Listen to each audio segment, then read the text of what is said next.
Je savais pas que j'étais juif en fait. Je m'étais jamais posé cette question. On avait que des mauvaises fréquentations. À la limite, j'étais le mec qu'il fallait pas fréquenter.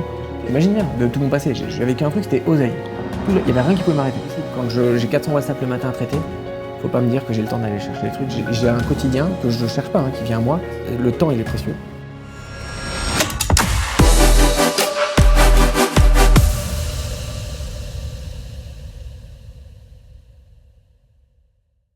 Salut Moshe. Salut Shalom. Finalement, on a réussi à se joindre, on a réussi à s'asseoir et dans tes bureaux, ça fait très plaisir. Après quelques mois, jusqu'à réussir à te joindre, ça a pris un peu de temps. Moshe, alors je t'ai pas présenté par ton nom de famille, j'ai pas réussi à l'apprendre. Comment... C'est Pete Kanitzos. Je pense qu'on va reparler de l'histoire un peu plus tard dans la discussion, mais Pete Kanitzos. Pete Kanitzos, ça vient de où? C'est d'origine grecque. D'origine grecque. Bon, déjà, je vais te demander juste quelques questions. J'ai voulu commencer ça, j'ai voulu essayer de faire raconter l'histoire de certaines personnes que je pense qui vont inspirer, qui vont avoir beaucoup d'influence sur notre communauté de façon générale pour n'importe quelle personne. Et à travers des amis, j'ai entendu ton histoire qui est assez un très beau parcours. Et voilà, on est là aujourd'hui pour un peu que tu nous partages avec nous de tes expériences. Alors pour celui qui ne va pas voir la caméra, celui qui va écouter, tu es un juif religieux, chabad, chapeau, veste, barbe. Et si j'ai bien compris, pas tout a commencé dans ce domaine. En plus de ça, aujourd'hui, tu es bien dans le business, entrepreneur. Et pareil, tu n'as pas aussi grandi dans ça. Donc au niveau matériel, au niveau spirituel, je pense que ton parcours il est assez inspirant. Voilà, si tu pouvais un peu commencer, où tu as grandi, d'où tu viens, ta famille. Alors voilà, pour me présenter, je m'appelle Moshe Pete Kanitzos, donc Anthony Pete Kanitzos. Pour ceux qui me connaissent de la vie d'avant, on va dire. Les deux vies. C'est ça, les deux vies. Bon, j'ai un parcours, on va dire, plutôt classique. Je pense que, on va dire, je suis issu d'une famille où, voilà, j'ai un père qui est d'origine grecque. Alors, sans aucune connexion avec la Grèce, puisque j'ai un grand-père qui arrive en France à 18 ans, donc avec un nom grec. C'est sûr qu'on n'est pas beaucoup de Pete Kanitzos en France. Un peu franciser le nom. Si, alors justement, à l'époque, il y avait des lois et j'ai certains cousins du côté de mon père. Ils n'ont pas un nom qui se prononce de la même manière que le mien, pourtant c'est la même famille, c'était deux frères. Mais parce qu'ils sont pas, il y en a un qui est arrivé après ou avant 18 ans, ils n'ont pas le même nom. Il y en a un qui a été obligé de franciser, pas l'autre. Mais voilà, alors j'ai pas tout le dossier de la Grèce. C'est un petit peu marqué ma trajectoire de quand est-ce que j'ai fait de chouva, j'en parlerai peut-être après. Mais effectivement, donc j'ai une partie qui vient de Grèce. J'ai un père qui n'est pas juif. Ouais, donc toute la... Il n'y a pas tellement de juifs. Je sais pas, franchement j'ai pas l'histoire. Je pense qu'il y en a beaucoup qui connaissent mieux l'histoire que moi de la Grèce. Je suis pas du tout renseigné. Donc t'as un père pas juif et ta mère, j'imagine. Ouais, alors j'ai ma mère, elle qui est marocaine, les sources. Et donc en fait, elle est née à Berkane. Donc j'ai une grand-mère qui était algérienne, qui s'est mariée avec mon grand-père qui est marocain. Ouais, ils se sont rencontrés en France. Je crois que comme ça, Berkane c'est proche des deux pays, de l'Algérie et du Maroc, c'est entre les deux, et je crois que la connexion s'est faite comme ça. Et je pense comme beaucoup de familles, j'ai cette partie de la famille qui arrive en France dans les années 60. Ma mère, elle est née à Berkane, elle est arrivée quasiment tout de suite en France. Toute une partie de l'histoire où j'ai pas tous les détails. Du coup, c'est pour peut-être recentrer comment j'ai grandi. En fait, j'ai grandi... Là, justement, en fait, j'ai cette question. Ouais. Comment un enfant grandit avec un père non juif et une mère juive? Alors, il y en a beaucoup aujourd'hui. Ouais. Est-ce que ça a eu un impact sur toi? Est-ce que c'était peut-être un conflit? Non, alors je suis étonné de savoir que quand j'en parle avec des gens qui sont dans ma configuration, on va dire, moi il faut savoir que je savais pas que j'étais juif en fait. Je m'étais jamais posé cette question. Donc moi tu me parlais quand j'avais 18 ans, est-ce que t'es de quelle religion? Athée quoi. C'est-à-dire je me suis jamais posé cette question. Alors après la question qui vient c'est ouais mais quoi, t'as jamais vu Kiddush, t'as jamais fait ci, t'as bar mitzvah? Non, je connais pas tout ça. T'as pas fait ta bar mitzvah? Alors j'ai pas fait ma bar mitzvah. J'ai mon grand-père quand je suis né qui s'est battu et j'ai eu la brit mila dans les 8 jours, et à 8 jours. Et en dehors de ça, j'avais mes grands-parents, j'avais des fêtes à Pessah, j'allais chez ma grand-mère. J'ai grandi à côté de chez mes grands-parents. J'ai passé ma vie avec ma grand-mère, plus qu'avec presque mon père, et pourtant j'habite à côté, mais la vie a fait que j'ai passé beaucoup de temps avec mes grands-parents. Mais malgré toutes ces années que j'ai passées plus chez mes grands-parents, j'ai l'impression, moi, en ressenti, que chez moi, j'ai même pas eu l'impression d'avoir été imprégné de la réponse « est-ce que tu es juif ?» Oui, non. Pour te dire à quel point mes grands-parents étaient traditionnalistes et surtout ils ne transmettaient pas. D'ailleurs, comme dans beaucoup de familles qui ont ce modèle-là, j'ai beaucoup de monde dans ma famille qui s'est assimilé c'est le schéma classique. En plus, on est dans une banlieue, il n'y avait pas de communauté.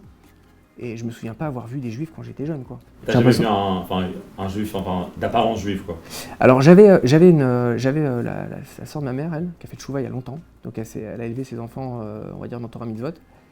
Ça a été mon seul repère, mais en fait, l'image qui a fait qu'à un moment donné, j'étais raciste de tout, même des juifs, c'est qu'en fait, comment tu peux comprendre quand tu as 13 ans, même plus jeune, même 5, 6, 7, 8 ans, tu as des cousins qui ont ton âge, tu les vois pas. Alors forcément, parce que nous, on avait les sapins en fin d'année, on faisait toutes les... Voilà, on était complètement dans le monde. Je comprends aujourd'hui avec le recul que c'est compliqué de faire grandir les cousins ensemble, surtout quand ils sont jeunes. Je peux l'entendre. Aujourd'hui, c'est des cousins avec qui j'ai contact. Mais c'est vrai que le seul contact que j'aurais pu avoir de juifs ou de froum, on va dire, c'était cette famille-là que je voyais jamais finalement. Et puis même les occasions rares dans lesquelles je pouvais les croiser, c'était pas le sujet, quoi. On jouait au billes, quoi. On jouait pas, on discutait pas. Donc c'était jamais une question que tu t'es posée, qu'est-ce que ça veut dire être juif? Non, pas du tout. Je me suis posé hyper tard, genre. Je devais avoir 23 ans. Alors après voilà, donc du coup j'ai grandi dans. Ça, c'est au niveau de ton judaïsme et personnellement dans ta famille. C'était pas un sujet, franchement. On n'a jamais entendu parler de ça. Jamais. Voilà, Pessar, je savais pas ce que c'était. Tu me disais Pessar, je sais pas de quoi tu me parlais. J'avais jamais vu de paire de tefilines de ma vie, à 23 ans. Jusqu'à 23 ans? Ouais, 21, je crois 21 ans, peut-être 21 ans, en retraçant les dates, j'ai mis... Et à la télé, des films, rien? Non, j'ai jamais été vraiment... C'est intéressant de savoir un enfant qui peut grandir en France dans les 30 dernières années. Ouais. T'imagines, j'ai grandi à Arnouville, donc ça touche Garges, Sarcelles, Villers-le-Bel. Alors tu vas dire, mais Sarcelles, il y a du monde quand même à Sarcelles. Ouais, sauf que de là où j'étais jusqu'à Sarcelles, entre-temps, je suis très très loin du centre-ville de Sarcelles. J'ai jamais été de ma vie à Sarcelles. Enfin, jusqu'à mes 20 ans, j'ai pas mis les pieds à Sarcelles. C'est pas ma route. Ouais, peut-être même si tu aurais marché à Sarcelles, pour moi, c'était un arrêt. Non, il y avait rien à faire. J'avais un arrêt du RERD qui passe à Sarcelles. C'était ma seule relation avec Sarcelles, quoi. Et c'est pas à l'arrêt du train que tu vas te poser des questions, quoi. Tout à fait. Donc c'est-à-dire j'ai aucune connexion. Non, j'ai grandi finalement. C'était une ville où il y avait beaucoup de communautés. Comment c'était à l'école? À l'école, alors c'est une ville qui a été marquée. Je pense que ça a changé aujourd'hui un petit peu, mais c'est une ville qui a été marquée par des communautés prédominantes. Donc j'ai grandi avec des Turcs, avec des Kurdes, des Pakistanais, des Chaldéens.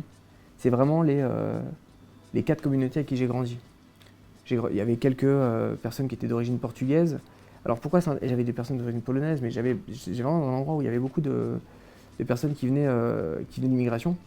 Et en fait, quand on était jeunes, il y avait un choc des cultures, mais à la fin, on était gamins. On avait le seul point commun, c'était le foot et le vélo, quoi. C'est-à-dire, et quand tu rentrais chez quelqu'un, t'avais tout de suite, tu voyais la fermeture d'une communauté ou d'une autre, à fréquenter des personnes en dehors de la communauté. Je voyais chez certains copains, c'était marquant. Moi, vu que je m'apparentais à aucune communauté, si tu veux, je vivais ma vie comme un gamin. Tu t'adaptais à toutes circonstances. Ouais, c'est ça, ouais. Non, ça m'a ni pas intéressé, ni truc.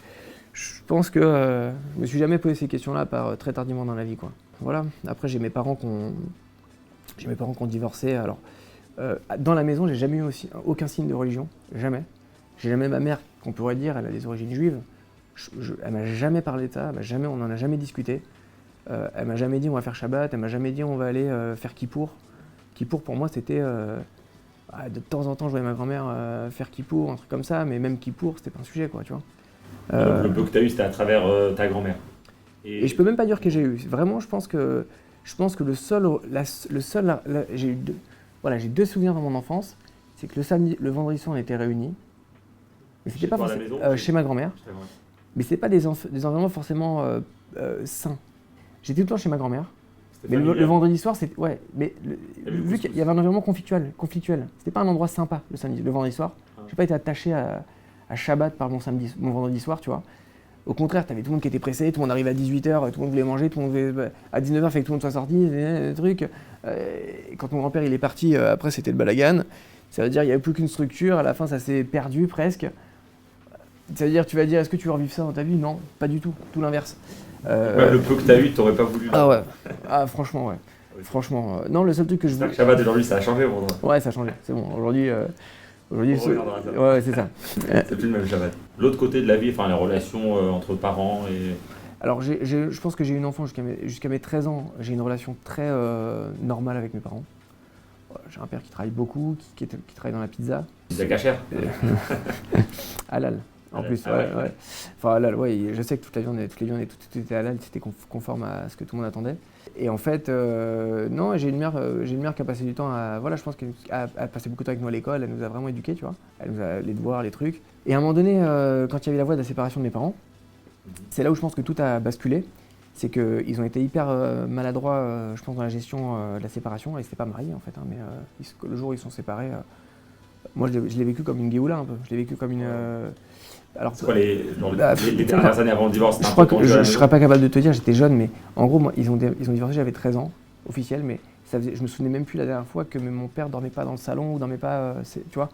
Donc ça veut dire, et donc c'était que tension. Donc dans toute cette période-là, ça paraît très très. Ma femme me dit souvent, mais je te crois pas, c'est quoi, comment t'as pu me dire ça? Mais moi je me souviens, à 7-8 ans, j'étais très vite dehors en fait. J'étais dehors, à 7-8 ans, quand je vois mes neveux ou quand je vois des jeunes, des enfants qui ont 7-8 ans, c'est des gamins. Moi à 7-8 ans, je rentrais chez moi, je disais pas au revoir, je sortais dehors. J'allais prendre mon vélo, j'allais au foot, j'allais jouer dehors jusqu'à je sais pas quelle heure, je rentrais quand il fallait rentrer. Si tu veux, j'ai ce souvenir-là. Quand je pose la question à mes parents, ils nuancent énormément ce que je dis, mais quelque part, c'est le ressenti qui m'a construit, donc je me base sur un peu mon ressenti. J'ai reposé la question à mon cousin Germain, qui n'a rien à voir, et je lui dis, mais t'es d'accord avec moi? On était à la montagne, au ski, à 7-8 ans, on était tout seuls dans le télésiège. On faisait notre vie, on partait le matin, on se donnait rendez-vous, on n'était que tous les deux, on rentrait le soir, et pendant des années, c'était comme ça. Et quand on était en mois d'août ensemble aussi en vacances et des trucs, bah oui en fait, c'est-à-dire que j'étais très jeune, j'ai été mis dehors, enfin pas par mes parents, mais je suis sorti, j'avais cette liberté, parce qu'en fait à un moment donné, j'ai pas le recul, mais il y a eu des périodes difficiles. Il y avait un confort quand j'étais jeune, mais quand mes parents se sont séparés, bah, ma mère elle a commencé vraiment à travailler, elle n'avait pas les moyens, elle devait travailler, donc il n'y avait personne le soir, il n'y avait plus de cadre. Quand tu as 13 ans et que tu n'as pas de cadre, en fait je peux vraiment dire que je me suis construit tout seul de mes 13 à aujourd'hui. En fait, tu te retrouves à 13 ans, pour bien comprendre, tes parents séparés, toi qui depuis 7 ans, 8 ans, tu connais un peu déjà la vie Dehors, seule. ouais, je suis dehors. Ouais. Et donc à 13 ans, tu es livré à toi-même. Je me souviens qu'à 10 ans, je cuisinais déjà, je me faisais à manger, tu vois. Quand le soir, ma mère n'était pas là ou quoi, mon père est rentré très tard, et je me souviens de discussions à 13 ans, où avec ma sœur, pour te dire, bon, c'est le modèle éducatif, je peux pas remettre en question, parce que finalement, c'est ce qu'on est aujourd'hui, et je critique pas, loin de là. Mais je me souviens de dire avec ma sœur, écoute, si un jour on ressemble à papa ou maman, il faut qu'on se le dise parce qu'il faut qu'on change, tu vois. Parce qu'on avait conscience déjà très jeune que c'était pas bon le modèle éducatif dans lequel on était. On faisait que des bêtises, on était dehors, on avait que des mauvaises fréquentations. À la limite, j'étais le mec qu'il fallait pas fréquenter. Ça, c'est à partir de... après... Ah, depuis mes 13 ans. Bah, depuis mes 13 ans, j'étais une gangrène pour tous mes potes. Parce qu'en fait, moi j'avais un niveau de bêtise qui avait 10 ans de plus. Et dans un monde où il y avait des gamins. Oui, justement, je voulais dire aux auditeurs, comme on a parlé avant, toute la raison pourquoi tu nous racontes ton histoire, c'est pas pour nous raconter surtout le côté obscur. C'est plus pour nous raconter comment tu as transformé cette obscurité. C'est en 2 mots, parce que je suis obligé de le dire, parce que franchement, ça a participé à ma construction. Toi, tu peux dire ça de mes 13, de mes 13 ans. Alors, il y a prescription, ça veut dire, mais de mes 13 ans à mes 20 ans, 18-20 ans, j'ai fait tout ce qu'il y avait de plus. J'ai pas. T'as tout essayé? Non, c'est pas que j'ai tout essayé. Ça veut dire, j'ai fait des grosses bêtises dans tous les domaines. Développer, ça serait pas donner un bon exemple, donc je vais pas trop développer. Mais je laisserai la créativité à chacun. Mais j'étais très bon dans les bêtises. De toute façon, regarde, à 13 ans. Pourquoi c'est un virage marquant? C'est que depuis mes 13 ans, j'ai plus jamais demandé 1 euro à mes parents. Comment tu fais de tes 13 ans jusqu'à aujourd'hui à payer tes études, ton bac plus 5, à payer ton quotidien, à payer tes vêtements, à payer ton truc, alors pourquoi à 13 ans? Pourtant j'ai eu une enfance, j'ai pas été malheureux, hein, j'ai manqué de rien. Mais au moment du divorce, en fait, je me suis retrouvé avec ma mère, qui elle débarquait dans le travail, donc on est retourné chez ma grand-mère, vivre, jusqu'à l'arrêt grave. J'étais bien chez ma grand-mère depuis toujours. Mais on a traversé des endroits qui m'ont beaucoup marqué, qui ont marqué beaucoup moins. C'est pour ça que je parle beaucoup de ressenti. Ma sœur, par exemple, qui a vécu dans les mêmes histoires que moi, mais elle a vécu, elle, mal le divorce de mes parents, moi pas du tout.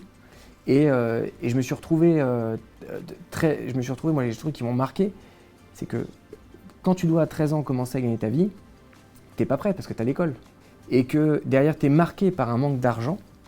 Pourquoi un manque d'argent? Moi, des choses qui m'ont marqué, c'est qu'à ce moment-là, ma mère, en fait, elle a fait qu'elle se mette à travailler. À cette époque-là, elle bossait dans une agence immobilière. Elle a monté son agence, elle s'est fait avoir, elle a perdu de l'argent, un truc, alors ça, c'était toute la fin du monde. Elle s'est retrouvée dans une phase qui était très compliquée. Elle a emprunté pour monter son agence, dans la famille et tout. Elle n'arrivait pas à rembourser. Je ne sais pas comment, mais elle a réussi à... On a réussi à se loger dans une maison. On a pris une maison, on l'a coupée en 3, on a mis 2 locataires, et nous, on était à la cave. Alors cette histoire de cave, elle m'a marqué parce qu'il y avait des cafards, on vivait dans les cafards. Je me souviens même pas m'être lavé dans cet appartement-là, j'ai pas de souvenir, on est resté là-bas quelques années, je me souviens pas avoir pris une douche, j'ai plus d'image de la douche, peut-être j'ai occulté, mais c'était sale quoi. Et je me souviens qu'on mangeait principalement du pain et du beurre, quoi. On mangeait des choses qui sont basiques. Donc j'allais tout le temps chez ma grand-mère, là-bas il y avait à manger, j'étais bien. Donc même après mon adolescence, j'étais resté très connecté à mes grands-parents. Et en fait, de ma chambre, bah c'est simple, c'était ouvert en fait. Il y avait en fait, au sous-sol, moi là où j'étais, bah, en fait tu pouvais rentrer et sortir par la fenêtre puisque c'était cassé. Donc j'étais dehors en fait. Oh, ouais. Surtout on était vraiment dans un truc en fait, tu te dis comment c'est possible de vivre là. Cave, ça veut dire un plafond très bas, tu vois.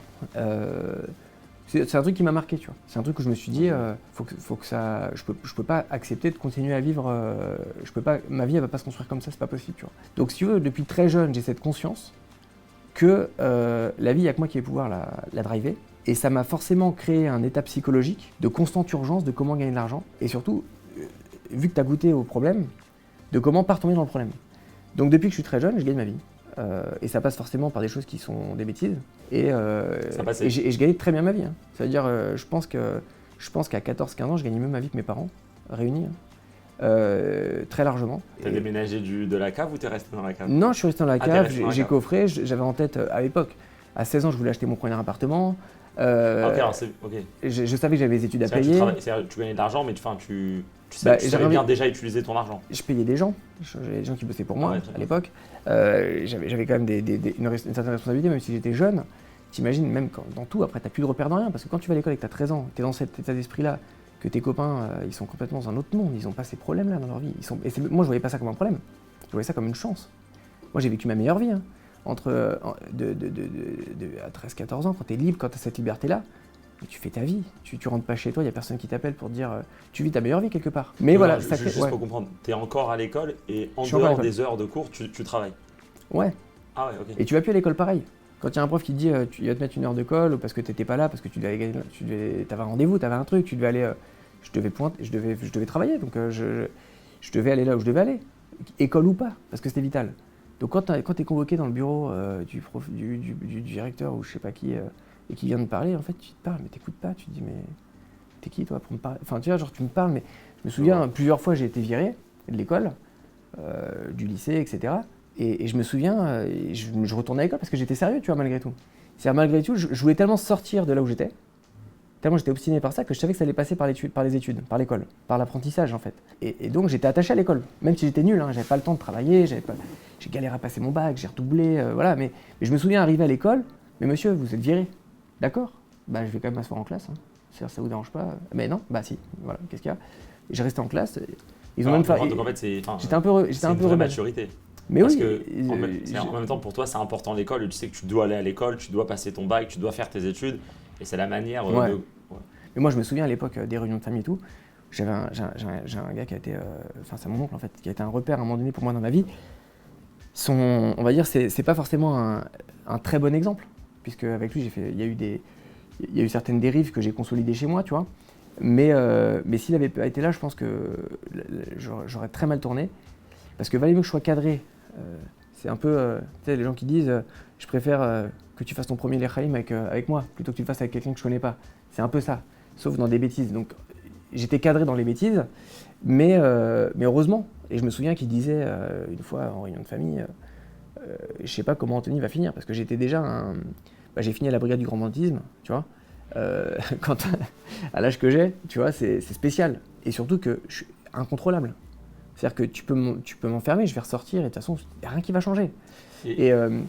Donc tu vis dans cet état d'esprit-là, c'est pas exemplaire parce que c'est très dangereux. Et j'ai eu chaud dans ma vie à cause de ça. C'est-à-dire que quand tu rentres, tu sais pas si tu vas ressortir.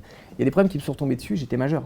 Donc quand ça te retombe dessus quand tu es majeur, les conséquences, elles sont lourdes à porter quand aujourd'hui j'ai une quinzaine de boîtes et que j'ai quasiment 120 personnes sous ma responsabilité.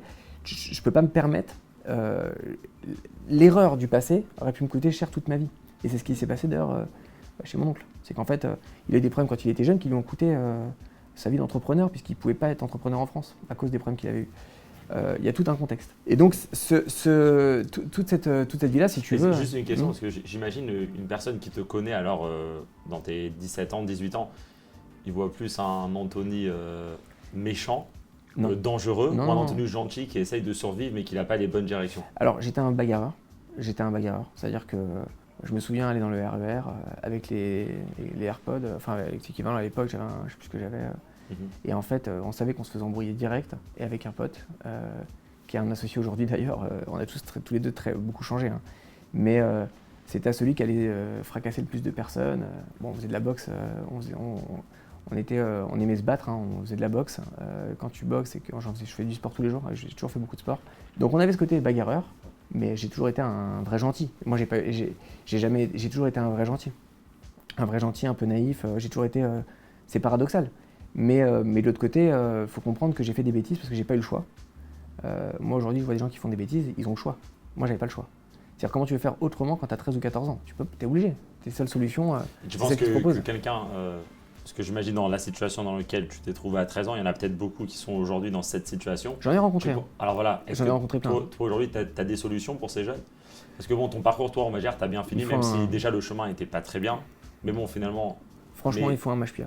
Il faut un repère. C'est-à-dire que quand l'environnement... Un repère, c'est-à-dire? Généralement, tous les jeunes, quand je le regarde, parce que j'ai eu beaucoup de jeunes comme ça que j'ai vus, que j'ai accompagnés, ils ont fait de chouva. J'ai beaucoup de gens, je peux t'en citer plein en fait, hein, que j'ai rencontrés dans mon quotidien. Il y a beaucoup de gens qui se trouvent dans la même situation que toi à 13 ans? Moi, j'en ai vu plein et j'ai été hyper inspirant pour eux parce que j'étais passé par là. Et en fait, je me rends compte que le schéma il est très simple. C'est pas forcément, c'est pas une question de pauvreté, vraiment.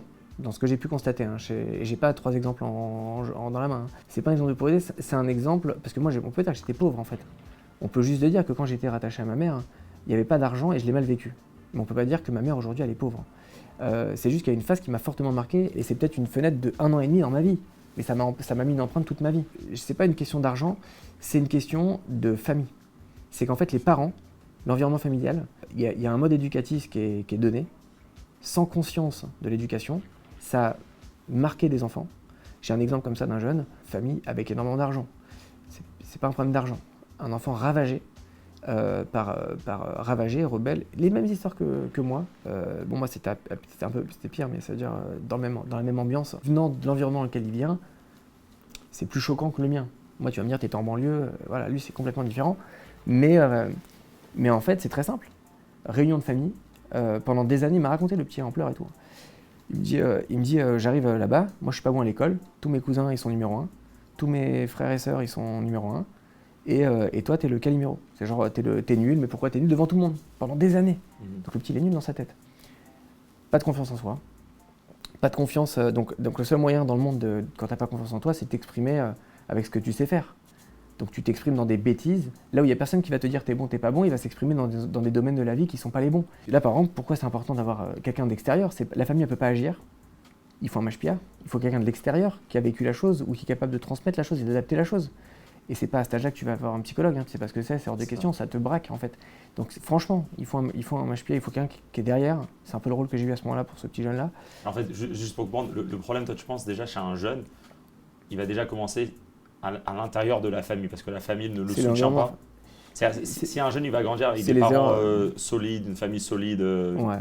De toute façon, encore une fois, avec l'expérience qu'on a dans tout ce qu'on apprend au quotidien, quand tu as une culture chassidique, on va dire religieuse, chassidique, etc., tout passe par l'amour.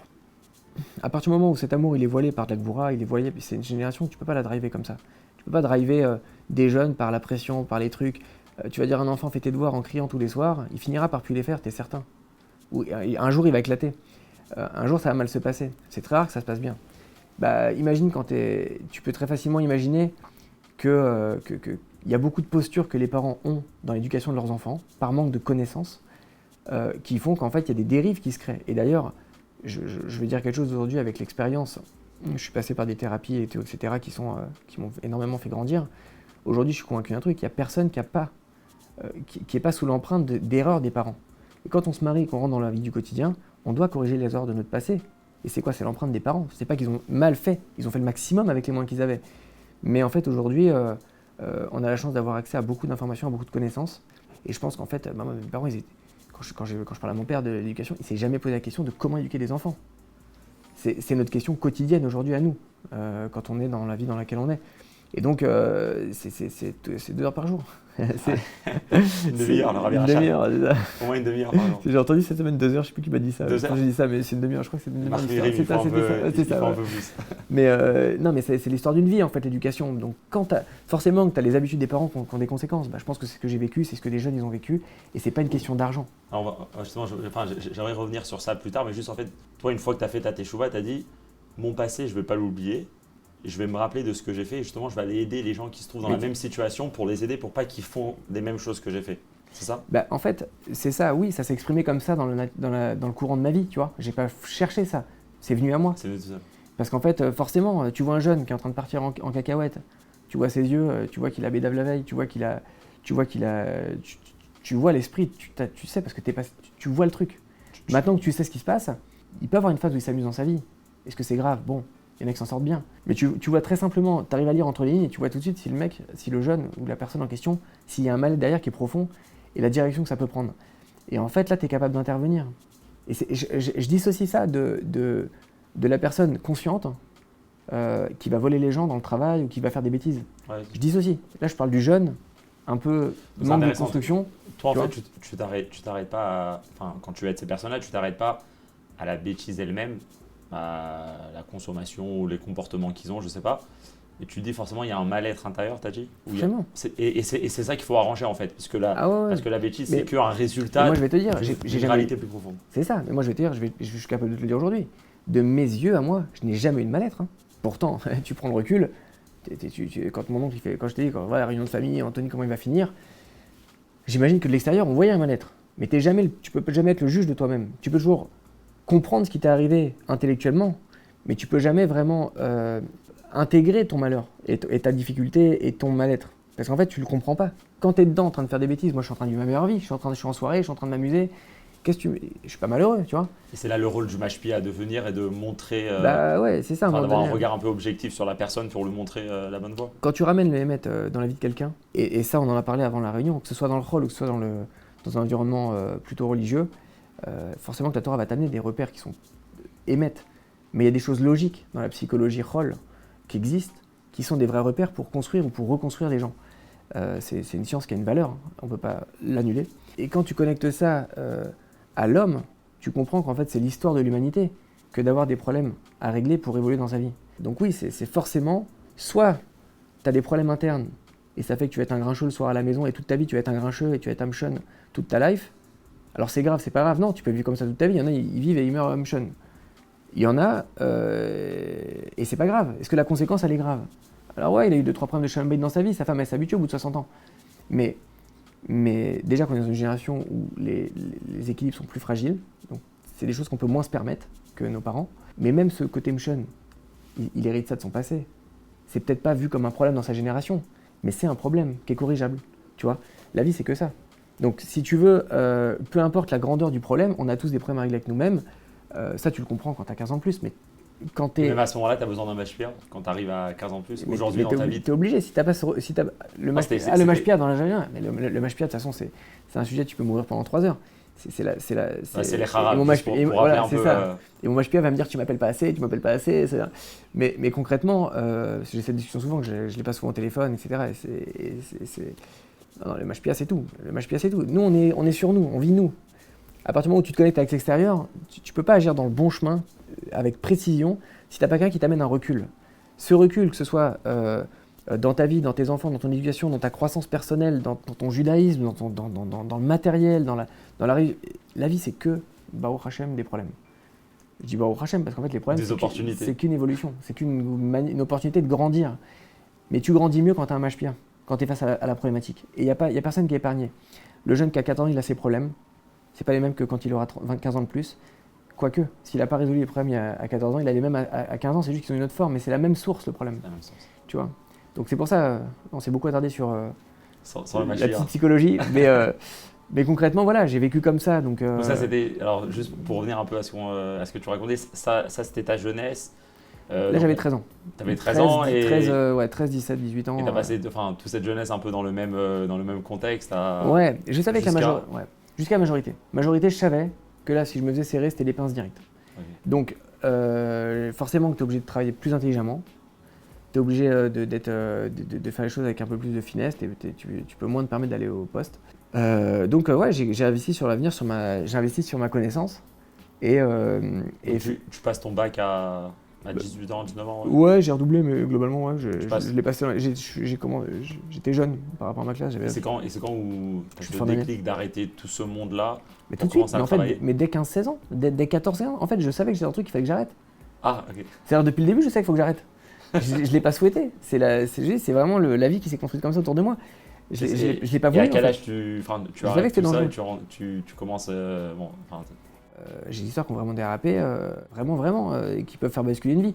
Donc je me suis construit après derrière. Donc après quand j'avais 18 ans, 16 ans, j'ai commencé à faire différemment. J'ai transité de quelque chose qui était pas légal, si on peut dire. J'étais prof à domicile de maths. Ah ouais. Tu vois, donc pour te dire, je cherchais à apprendre. J'étais pas forcément bon en maths à l'école, mais j'arrivais à préparer un cours pour quelqu'un qui avait 5 ans de moins, tu vois. Et j'arrivais à aller chez lui, me galérer, aller en voiture. À l'époque, il y avait des sites internet, j'arrivais à me rentrer. J'avais une société qui m'avait recruté, je crois qu'à 16 ans, on pouvait avoir des fiches de paye, je crois. Donc j'étais payé par une boîte qui n'existe plus aujourd'hui. J'allais chez les gens et je donnais des cours à domicile. Il y avait. Les gens connaissaient ton passé? Non, surtout. Non, les gens ils me voyaient comme. Moi, j'étais le bon élève. Hein. C'est-à-dire que vis-à-vis des parents de mes potes, il y a j'étais ce le bon élève. paradoxe dans ta vie. D'un côté, quelqu'un que qui te connaît dans un monde, il peut peut-être même avoir peur. Ou peut-être il aura peur de te connaître. Ouais, alors que d'un côté, tu deviens le professeur à domicile. C'est ça, d'un côté, je pouvais être une mauvaise influence parce que je mettais dans la tête de mes copains des bêtises. Mais de l'autre côté, j'étais adoré des parents. Parce que j'ai toujours été plus ou moins sensé et sur ma tête, j'avais la bonne tête. Je passais partout. Ok, et si on avance alors maintenant dans ton histoire? Là, j'ai pas fait de chou encore. Hein? J'ai pas fait de chou encore. C'est ça, je suis pas encore arrivé. Alors justement, j'avais cette question, on va arriver dessus sur ta teshuva. C'est ta teshuva qui t'a fait arrêter tout ce monde ou c'est déjà… Non, j'avais arrêté avant. Voilà, ok.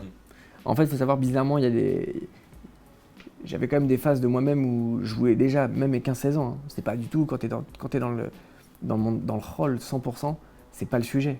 C'est que je voulais déjà beaucoup d'enfants. Tu vois, je voulais déjà 10 enfants, si je pouvais en faire 15, j'en faisais 15, tu vois. Ok, et pendant toutes ces années, donc comme tu m'as dit, la question juive, c'est pas une question qui se pose, etc. Non. Et alors c'est quand que vient le grand dévoilement, l'élimination? Alors pour faire la transition, je vais faire court. Bon, du coup, j'ai fait des études, hein. J'ai fait un master pour dire, je vais la faire court comme ça. J'ai la présentation jusqu'au bout parce qu'il y a des éléments qui vont servir de réponse. Je choisissais la même ville, je suis resté à Saint-Denis, j'ai fait mon bac plus 2 là-bas. En DUT génie mécanique productique, donc major de promo, tout content, tout bien. Encore une fois, très rebelle, hein. Ça veut dire, je devais aller travailler, donc j'avais 4 fiches de paye à ce moment-là. Tu vois, pour te dire, j'avais travaillé partout et j'étais déclaré à ce moment-là, j'avais 18, 19 ans, on va dire. Je me suis souvent frité avec l'université là-bas parce que tu as des horaires là-bas, tu peux être renvoyé, etc. Mais j'avais pas le choix, quand je devais aller travailler, je quittais les examens, je quittais les trucs, t'as pas à te sortir. Et moi, j'insiste dessus parce que c'est vraiment représentatif de la suite, j'étais ultra égocentrique. C'est-à-dire que j'étais le roi dans mon environnement. Il faut savoir que personne ne pouvait me dire non à l'époque. Je rentrais au lycée, j'étais le patron, j'étais partout le patron. Ça veut dire ma femme aujourd'hui. Non, aujourd'hui je suis carpette partout. Non, mais c'est pour te dire dans quel esprit j'étais. C'est-à-dire que j'étais dans un esprit, il n'y a personne qui pouvait pas se plier face à moi. C'est impossible. Tout ce que je faisais, je le réussissais. Il y avait, tu t'es pas content, c'est la bagarre directe. C'est-à-dire j'étais dans un environnement où, même à l'école, quand j'ai eu la force de la réussite scolaire avec moi, alors j'avais plus de limite. Je me souviens d'une scène, en fait, je devais aller travailler, on était en plein examen. Je savais que j'étais bon à l'école maintenant, du coup, puisque j'ai réussi à m'exprimer dans une matière que j'aimais. Et si tu veux, je me souviens à un moment donné, un prof qui me disait « Ah, truc, tu sors pas d'ici, si tu sors, je te vire, etc. » Je lui dis « Monsieur, il y avait tout le monde maintenant, j'étais avec toute la promotion, il y avait 100 personnes dans l'endroit. » Et je me lève comme ça, je dis « Écoute-moi bien, si je suis pas premier à l'examen, premier, c'est-à-dire tu prends toutes les fiches, je suis pas premier, c'est moi qui quitte l'école. » Et j'ai fini premier, je me souviens, j'ai eu 18,5, la deuxième note c'était 16,5, tu vois. Pour te dire à quel point j'étais égocentrique, orgueilleux, à quel point j'avais les arguments en plus, tu vois. On peut pas dire que j'avais pas les arguments, c'est ce qui s'est passé. Mais tu imagines la route pas pour te lever comme ça, dire ça et dire… Et finalement, j'ai été pris dans une école d'ingénieur à l'INSA à Lyon, sur dossier, très bonne école, dans ce que je voulais faire. Je suis pas allé. Pour dire la rébellion du mec, je suis pas allé à la rentrée. Je suis rentré à l'école, je démarre une formation création d'entreprise. Dans la même école, je vois un copain d'école du lycée. Je dis, tu fais quoi aujourd'hui? Ah, c'est ma rentrée. Ah, très bien, bah, je viens avec toi en cours. Non, ça se passe pas comme ça, il faut une inscription 6 mois à l'avant, etc. Et en fait, il fallait proposer un dossier de création d'entreprise. J'ai proposé un dossier avec un pote, donc j'ai un copain qui a le même parcours que moi. Je propose le dossier. On est les seuls, lors de la présentation, que le responsable a applaudi. C'est un projet de création comme ça que je veux. Il fallait préparer un projet, en fait, le jour de la rentrée. Donc on l'a improvisé, nous. Et en fait, le projet, il a vraiment fait buzz, tu vois. Et il m'a dit, si dans 2 heures j'ai le dossier complet, je vous prends. Et du coup, j'ai redémarré la création d'entreprise là-bas. J'ai fait un master en école de commerce. Et j'ai fait un deuxième master en gestion de patrimoine. Alors évidemment, à partir de là, il faut comprendre que j'ai tout payé moi-même. Quand tu n'as pas 1 euro, tu travailles pour payer tes études. Et là, tu prends encore plus conscience de la valeur de l'argent. Et surtout que c'est plus des 300 euros de dépenses. C'est 10 000 euros de dépenses à l'année. À l'époque, c'était beaucoup d'argent pour moi, tu vois. Comment j'ai fait Tchouva? Lors de ces alternances-là, une fois que tu as compris le processus, j'étais déjà en costume. Et j'ai travaillé. Il faut savoir que j'ai pareil. Pendant des années. Chapeau ou que costume? Ouais, que costume pour l'instant. Costume, voilà. Costume, cheveux en l'air. Et donc je me suis retrouvé. Ma mère à l'époque, moi on se parlait pas. Hein. C'est-à-dire que chez moi avec ma mère, pendant 4 ans, on s'est pas parlé. On vivait sous le même toit, mais en fait je vivais pas là. J'étais chez les copains, j'étais à droite, à gauche, ça savait pas où je dormais. Enfin, éton libre, complet. Et un jour, j'ai l'associé de ma mère, qu'à mon âge. C'est un 87, il est né en 87 comme moi. Ça a été un vrai levier dans ma vie. Parce qu'en fait, un jour, il vient me voir, il me dit on n'a jamais parlé, toi et moi, on se connaît pas. Moi, je le voyais comme un grand.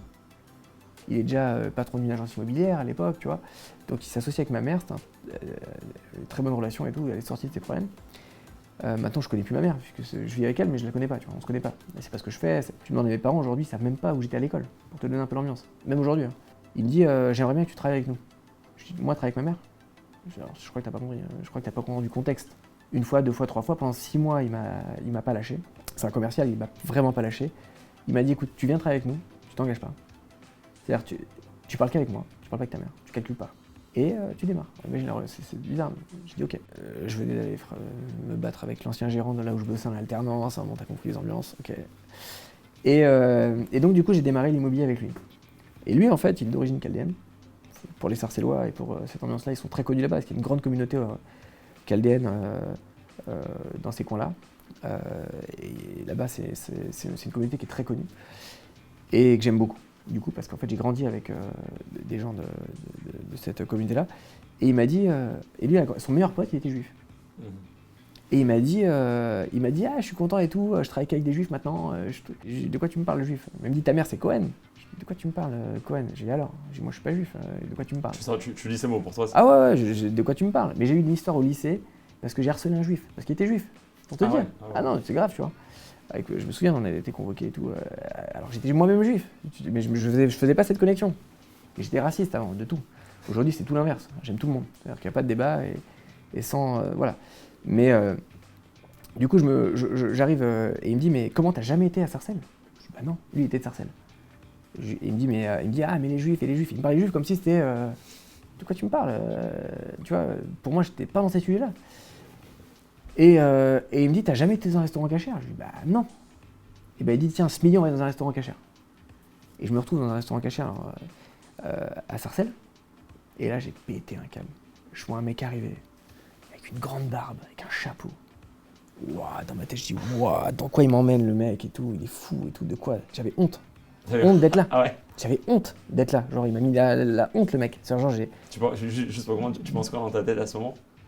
Non, j'avais honte. Le mec, j'avais à ce moment-là. Genre, pourquoi il J'avais envie d'insulter le mec. Je dis, mais qu'est-ce que tu fais ici? On est en France. J'étais en cet esprit-là. Ah, t'avais honte. J'avais honte pour lui, j'avais honte pour moi d'être dans ce restaurant. J'avais honte pour. Et l'autre, il rigole, puisque j'ai le pote de ma mère qui rigole en plus. Lui, il était bien ici, tu vois. Tu monsieur avec la barbe et chapeau? Non, c'est un Chaldéen. Il vient juste manger au restaurant. Alors, justement, tu vas comprendre. Il est connu, en fait. Okay. C'est un monsieur, je crois. C'est un monsieur qui mettait beaucoup de filles à Sarcelles avant, monsieur Volika. Et à l'époque, moi je l'ai pas reconnu, donc je l'ai pas connu après. Je l'ai vu qu'une fois dans ma vie, donc si tu veux. Mais il t'a marqué. Bah du coup, qu'est-ce qui s'est passé? Il vient et tout, il commence à venir nous parler. Je crois que je sais pas ce qu'il me voulait en fait. Et je lui dis vas-y bouge, tu vois. Ouais. Tu vois genre. Quand on est assis au restaurant, j'essaie de te montrer un petit peu la posture dans laquelle j'étais. J'étais dans cette posture de mépris quoi. Bouge de là quoi. Et en fait l'autre, je vois mon pote, il rigole. Je lui dis mais qu'est-ce qu'il y a? Quoi de si marrant que ça? Ma mère était à côté, elle était comme moi en fait un peu ma mère, tu vois.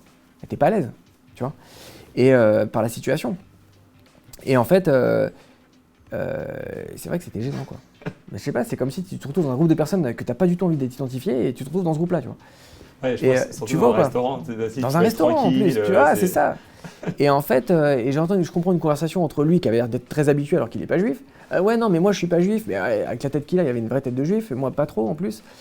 Et en gros, vas-y, dis oui, dis oui, dis oui. Mais dis oui quoi et en fait, là, j'ai compris, longtemps après, que j'ai mis mes tefilines. Mais je savais même pas parce que j'avais jamais vu des films. Il t'a fait mettre les Il m'a fait tefilines mettre sans les que tu tefilines. comprennes c'est quoi? Exact, je me souviens plus comment ça s'est passé, c'est très bref. Ah ouais. J'ai pas répété. Mais ce tu qu'il sais m'a qu'il dit. t'a mis les tefilines. Bah oui, j'ai compris après parce qu'il m'a fait remonter ma veste. Avant, je faisais beaucoup de sport, donc ma veste, je l'ai craquée. Bon, j'avais des bras. Voilà.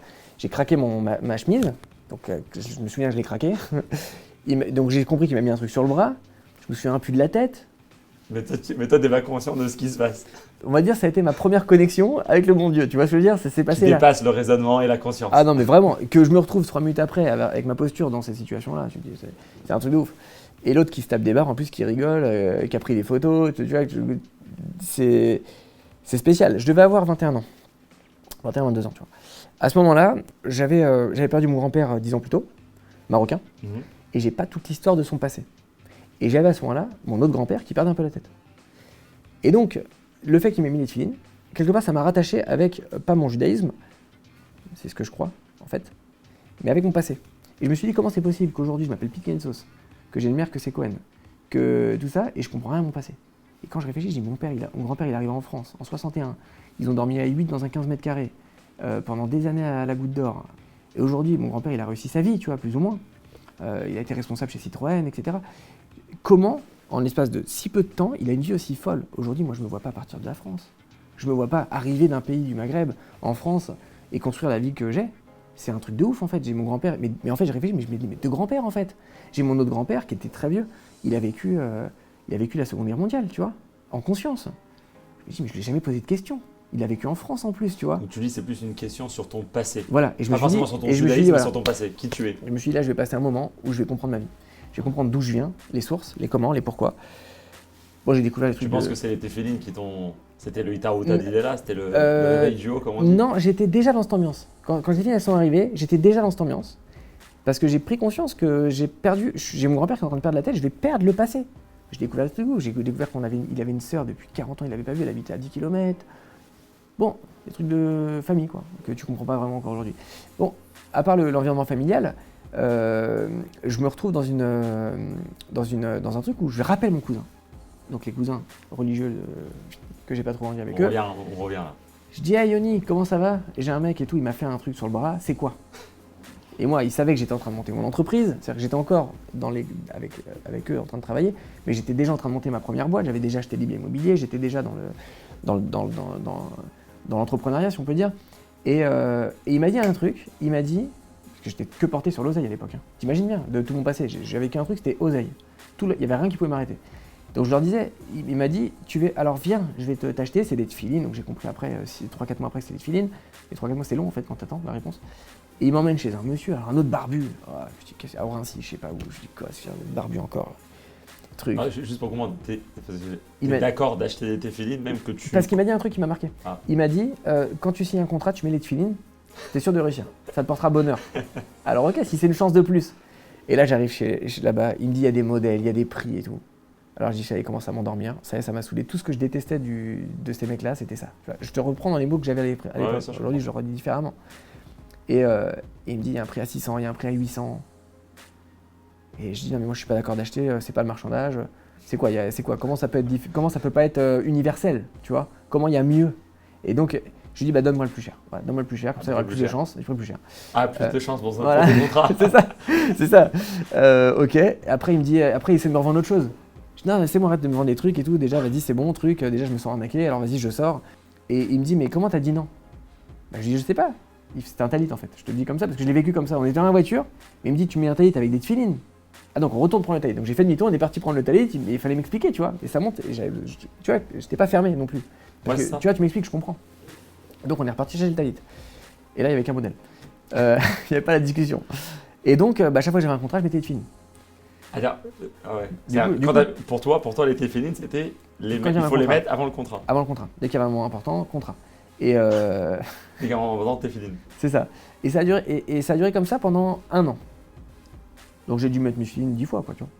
15 fois, peut-être en 1 an. C'est intéressant. C'est pour Et- toi, ok. Pour toi, moi, c'était C'est l'oseille. un C'était objet que de oseille. réussite. C'était que oseille. Il y avait que ça. Mais j'étais pas croyant. Hein. Je croyais pas en Dieu. Hein. C'est-à-dire, je mettais pas les filines parce qu'il y avait un bon Dieu. Ouais, ça, j'ai Mais compris. ça portait bonheur. J'aurais pu prendre n'importe quel Avodazara, j'aurais fait la même chose. C'était juste. Tu sais, tu connais ceux qui disent on touche du bois, tu vois. Ça aurait été ça, tu vois. Dans ma tête, c'était le même référentiel. Bon, peut-être qu'aujourd'hui, on peut apprendre que c'était un peu ta neshama qui se réveillait. C'est que ça, mais c'est que ça. C'est que, en vérité, c'est mon corps, il croyait penser des choses, mais c'est ma neshama qui s'exprimait de la manière que je lui donnais la possibilité avec mon gouffre de s'exprimer, en fait. C'est ça.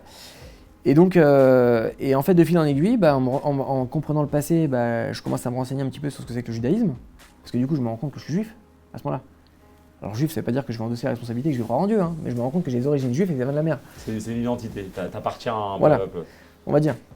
Et donc j'ai fait quoi? J'ai commencé à regarder des vidéos sur internet. À l'époque, il y avait quoi? Il y avait que Ron-Shaya.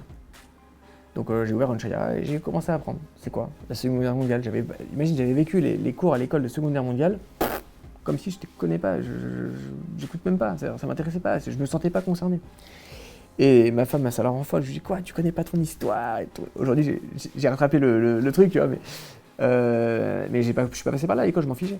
Et donc, de fil en aiguille, j'ai commencé à m'enseigner sur ce que c'est que la religion, plus que ce que c'est que mon passé. Ah, Parce que mon passé, j'ai vite fait le tour. J'ai un grand-père qui perd la tête, il m'a tout dit, ce qu'il connaissait, et ma grand-mère, elle ne sait pas. Et de l'autre côté, mon autre grand-mère, elle me dit qu'est-ce qu'elle connaît du passé. Donc ça, j'ai fait le tour. Donc après, j'étais très curieux. Et il faut savoir, je suis un jeune toujours très excité, très speed. Je me mets vite à fond dans les choses. Je fais vite le tour, je m'ennuie très vite. Et donc, en fait, pour moi, c'est très dur de m'asseoir 6 mois sur quelque chose. C'est impossible. C'est pour ça que j'ai toujours changé de travail. J'ai fait beaucoup de choses dans ma vie en peu de temps parce qu'en fait, je fais les choses à fond. Après, ça me touche, j'arrête, je fais autre chose. Et j'ai mis longtemps avant de consolider ce que j'ai pour passer à la suite. Et ça toute ma vie d'entrepreneur d'ailleurs, elle s'est dessinée par une fois le jour où j'ai switché ça. Je commence à me renseigner sur la donc du coup, par Ron-Shaya, je commence à comprendre un peu le judaïsme, le truc, etc. Sans croire en Dieu, hein. Je veux juste comprendre. On reste dans le niveau de... On est très loin du date. On reste dans Bina. Voilà, on reste dans la compréhension de ce qui se passe. Et en fait, de fil en aiguille, je me dis, pour aller plus loin, il faut que j'apprenne. Donc je me suis dit, je vais chercher des gens que je vais payer pour prendre des cours. Moi, je donne des cours de maths. Alors, il y a des gens qui donnent des cours de judaïsme pour comprendre. Et j'étais prêt à payer pour comprendre. Encore une fois, c'est mon esprit, c'est mon côté un peu cerveau, enfin mon côté un peu soif d'apprendre, qui me guide vers ça. Donc j'ai fait quoi? Et là, c'est Ashgaha pratique de ouf. Moi, sur ma carte, à l'époque, je bossais en banlieue. Quand tu dis Anthony Pitkanitsos en banlieue, tout le monde bégaye. Et moi, ça me saoulait que tout le monde bégaye. Tu vois, on a commencé l'interview avec... c'est un peu dur. Voilà, tu vois. Aujourd'hui, les clients que j'ai, c'est différent parce qu'ils savent lire. Tu vois. Et donc, avant, je m'appelais Anthony Pica. Non, Cohen. Cohen, après, j'avais déjà ma boîte à ce moment-là. Anthony Cohen. Donc, le Anthony Cohen, lui, il va en rendez-vous. Alors, je vais te le dire comme je l'ai vécu. Je vois un petit monsieur, un petit portoricain qui est là avec les cheveux frisés dans son bureau, un petit bouclard. Donc, on n'a pas encore parlé de ce que je fais dans la vie, mais à l'époque, et encore aujourd'hui, j'ai cette activité aujourd'hui qui est minoritaire dans le groupe, mais ça veut dire, je continue encore. On faisait de l'immobilier entreprise. Donc là, je suis parti estimer une boutique à Paris 11. Et rendez-vous classique, quoi. Rendez-vous classique. Et il me dit, mais vous savez la responsabilité que vous êtes Cohen? Ah. Je suis Cohen. C'est l'air quoi Cohen? Maintenant, j'étais dans cette démarche, moi. Il savait pas, lui. Moi, j'étais dans cette démarche. Pourquoi Cohen? C'est quoi Cohen? Il me dit, il m'explique les Cohenim, etc., avec un langage bon. Et il m'a dit, je vous ai kiffé. Et le mec, il m'a kiffé. On s'est kiffé mutuellement, en fait. Je l'ai kiffé aussi. Et il m'a dit, et je me suis retrouvé, il m'a dit, tu veux pas venir passer Pessar à la maison? Et je comprends qu'il est juif. Je lui dis, t'es juif? Moi, je pensais pas au début. Et il me dit, ouais. Et je lui dis, très bien, et tout. Ouais, je viens. Et j'arrive là-bas, je sais plus, c'était Pessar. Et je me retrouve là-bas et j'ai le schliar local qui se pointe et qui fait un arrêt avant de rentrer chez lui. Et il se pose à table avec nous. Parce qu'il était proche de la communauté, je crois que c'était le président de la communauté finalement, ce gars-là. Pour te dire que c'est voilà, la synagogue de son père, etc. Il n'y en a pas 5 ans dans le 11e, Moshe, tu vois, Moshe Cohen, qui porte le même nom que moi finalement. C'est pour ça que tout le monde, il y en a plein qui m'appellent Moshe Cohen, mais je m'appelle pas Cohen. Le Cohen, c'est le nom que j'avais à ce moment-là, parce que c'était le nom de ma mère, et parce que Picasso c'était trop compliqué. Aujourd'hui, je m'appelle vraiment Moshe Picasso, c'est mon nom. Hein. Mais tout le monde dit Moshe Cohen, Moshe Cohen. Et je me souviens, je lui ai dit, écoute, j'aimerais bien. Marc, lui aussi, vous t'habituez aux barbes à cette époque, ça y est? Non, ça allait, il avait une petite barbichette à l'époque, tu vois, c'était pas. Et puis il était plus jeune, il était plus sympathique, tu vois. Que l'autre côté, c'était un peu austère par rapport à ce que. Voilà. Je sais pas si c'était PSR, je crois pas, j'ai le doute, une ambiance. Et je lui dis, mais vous donnez des cours de Torah? Je lui dis, bah, j'aimerais bien faire un cours avec vous. Et combien ça coûte de l'heure, etc. Et il rigole. Et je lui dis, mais. Il me dit, non, mais c'est payé. Je dis, bah oui, faut. Je dis, comment ça coûte de prendre une heure d'études, de Torah, de comprendre, quoi. Parce que je lui dis, ça va durer longtemps, je pense. J'ai plein de questions, j'ai plein de trucs et tout. Et il me dit, non, mais on commence lundi, et tu viens, mais c'est gratuit. J'ai dit, ok, bon, alors juste, moi j'avais du mal à cette relation. T'imagines que j'ai toujours eu ce problème avec l'argent, du coup. J'acceptais pas d'avoir quelque chose gratuitement dans mon inconscient. Donc, ok, donc je voulais absolument, donc à chaque fois je venais avec des pizzas. Donc j'ai toujours fait commander des pizzas. Pour payer le cours. Le cours, je crois qu'il est encore eu aujourd'hui. Ah, t'as monté un cours hein. Bah du coup en fait ça a démarré le lundi, on a fait le mercredi aussi, et je crois que les 2 shiurim ils sont encore d'actualité aujourd'hui. Il les a pas arrêtés. Ça a continué du coup l'histoire. Ah ouais. Et non ça a tenu vraiment, je crois qu'il racontera ça mieux que moi, parce que je le suis plus au quotidien, mais ça veut dire, enfin je l'ai souvent au téléphone, mais ça veut dire, cette histoire de shiur elle a continué. Je suis pas sûr les 2 jours, mais en tout cas c'est sûr. C'est un shiur de quoi au début? C'est quoi ta première étude générale? Alors lui il m'a focus. Il m'a dit on démarre par Shulchan Aruch. Donc je me souviens que c'était Shulchan Aruch dans Zaken. Premier, au début, commence le matin, voilà, ça commence par là. etc. C'est ça.